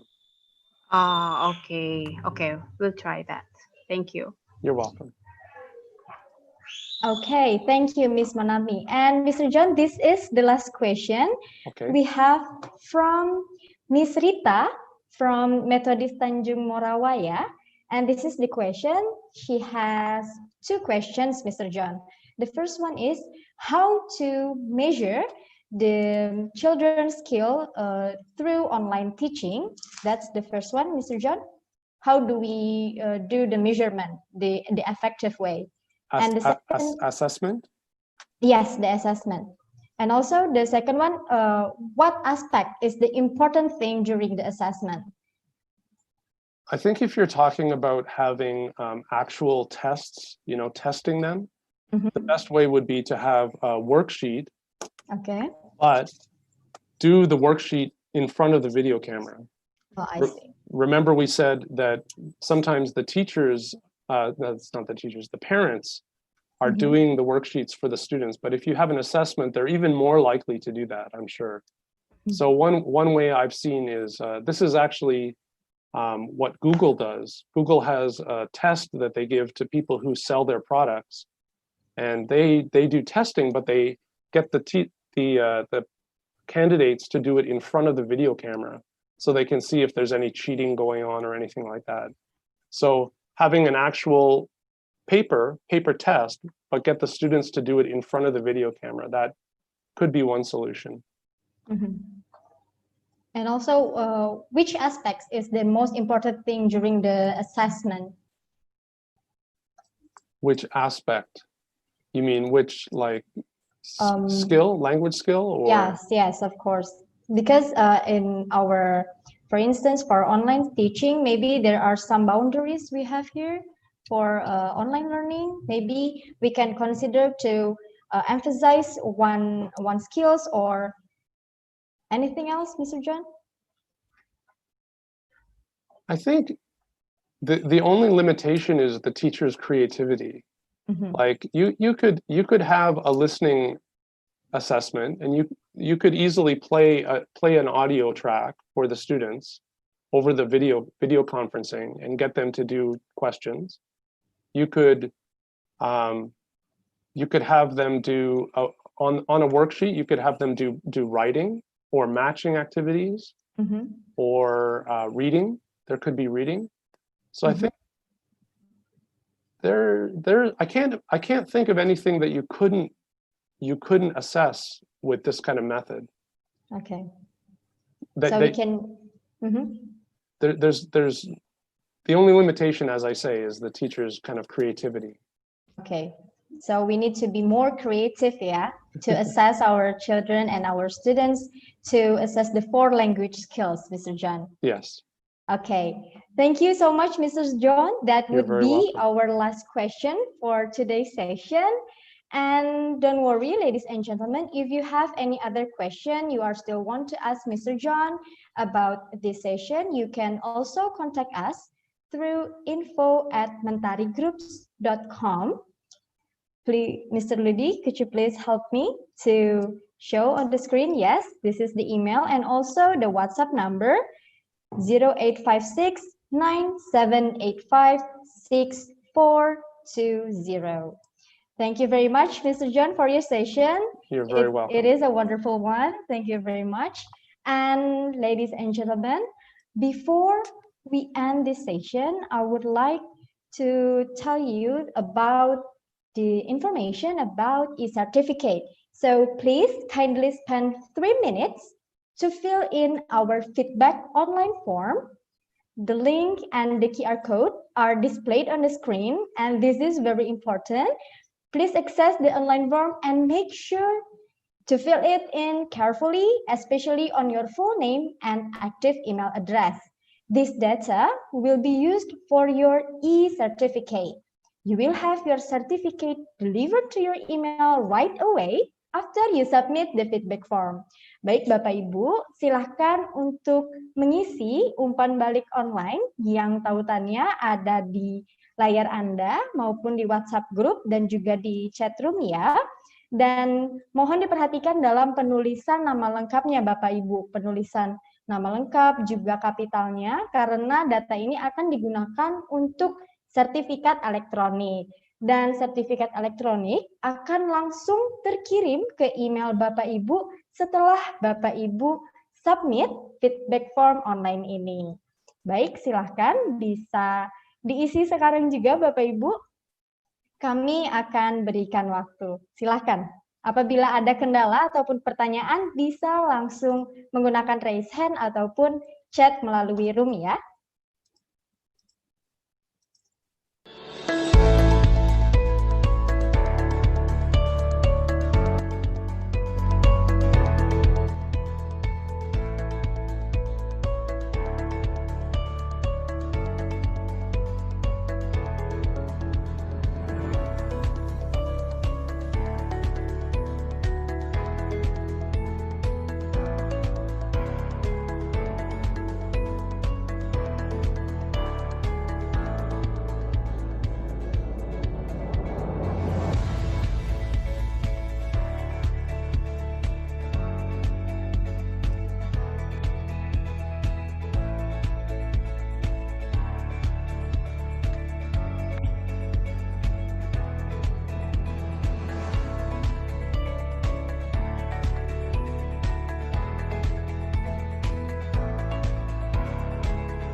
Sudah semuanya? Sudah selesai? Baik, terima kasih banyak. Thank you very much for your feedback. It will be a good contribution for us in improving our quality and also to serve you better in the future. Well, now educators, let's have a photo session together. So please turn on your camera or your video because we are going to have a photo session. Silakan Bapak Ibu bisa menyalakan kameranya ya, karena kita akan berfoto bersama dan akan dibantu oleh rekan kerja saya, Mas Ludi. Silahkan Mas Ludi, bisa dibantu? Halo Bapak Ibu, boleh tolong nyalakan videonya Bapak Ibu? Karena pesertanya cukup banyak, sepertinya bisa sampai 8 kali foto. Waduh, luar biasa. Jadi kita harus siap kreatif untuk berpose ya Mas Ludi. 8 pose. Oke, yang halaman pertama dulu yuk. Yang halaman pertama ya. Ambil. 1, Let's pause. 2. Oke. Selanjutnya. 1, 2. Selanjutnya. Yang ketiga. Jempolnya. 1, 2. Oke. Sekali lagi. 1, 2. Yang keempat nih, sekarang yang kelima. 1, 2. Lanjut, yang keenam. Berpose lagi, ganti pose lagi. 1, 2. Oke, sekali lagi terakhir ya. Oke, change the pose. 2. Oke. Sip, sudah semua. Baca, silakan. Baik, thank you so much Mas Ludi for helping us. And the photos will be sent to the WhatsApp group ya, Bapak Ibu. And right now, ladies and gentlemen, I would like to share some updates from Mentari group. Please, Mas Ludi, help me again.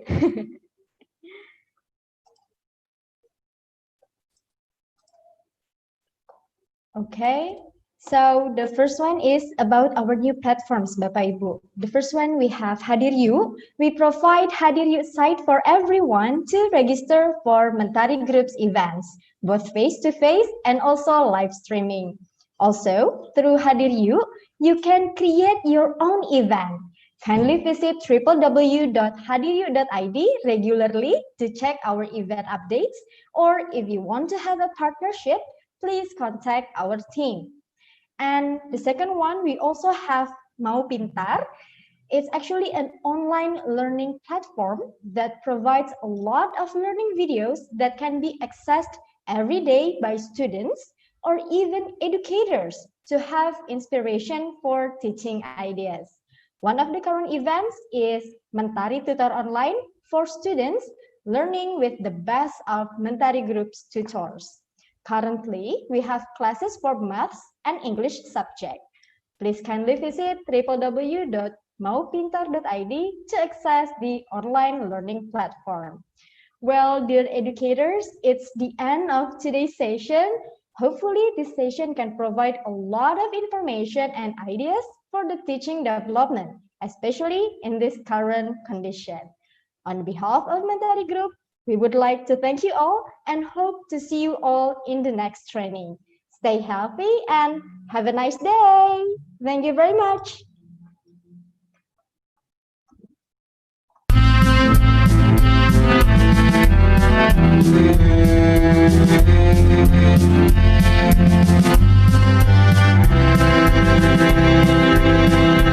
Insan Mentari, hai ini waktumu mengabdi bangsa lewat pendidikan.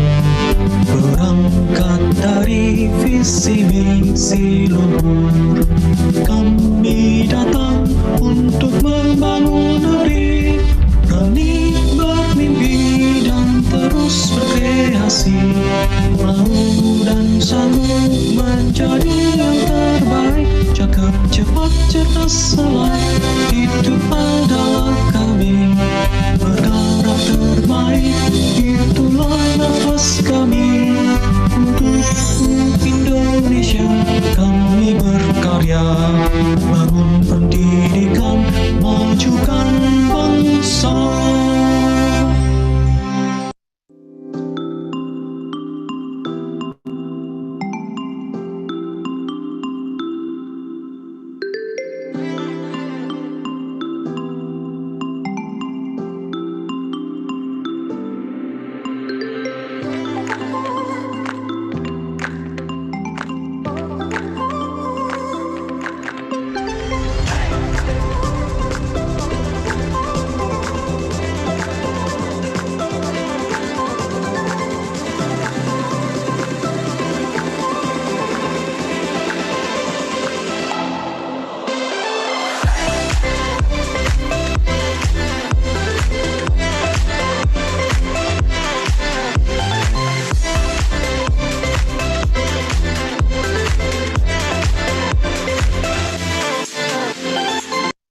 if I move the angle B, you see here.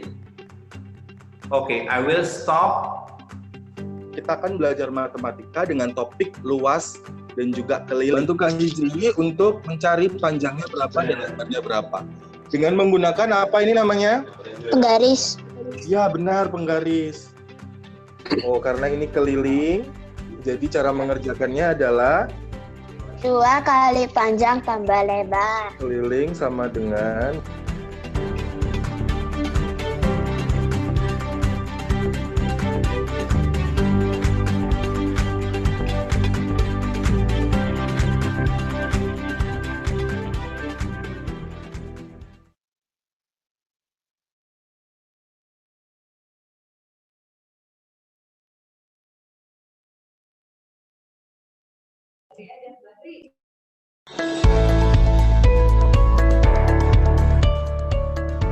Thank you very much, everyone. You may leave the Zoom room, and if you have any trouble on accessing the feedback form online, you can text us on WhatsApp group to the admin ya.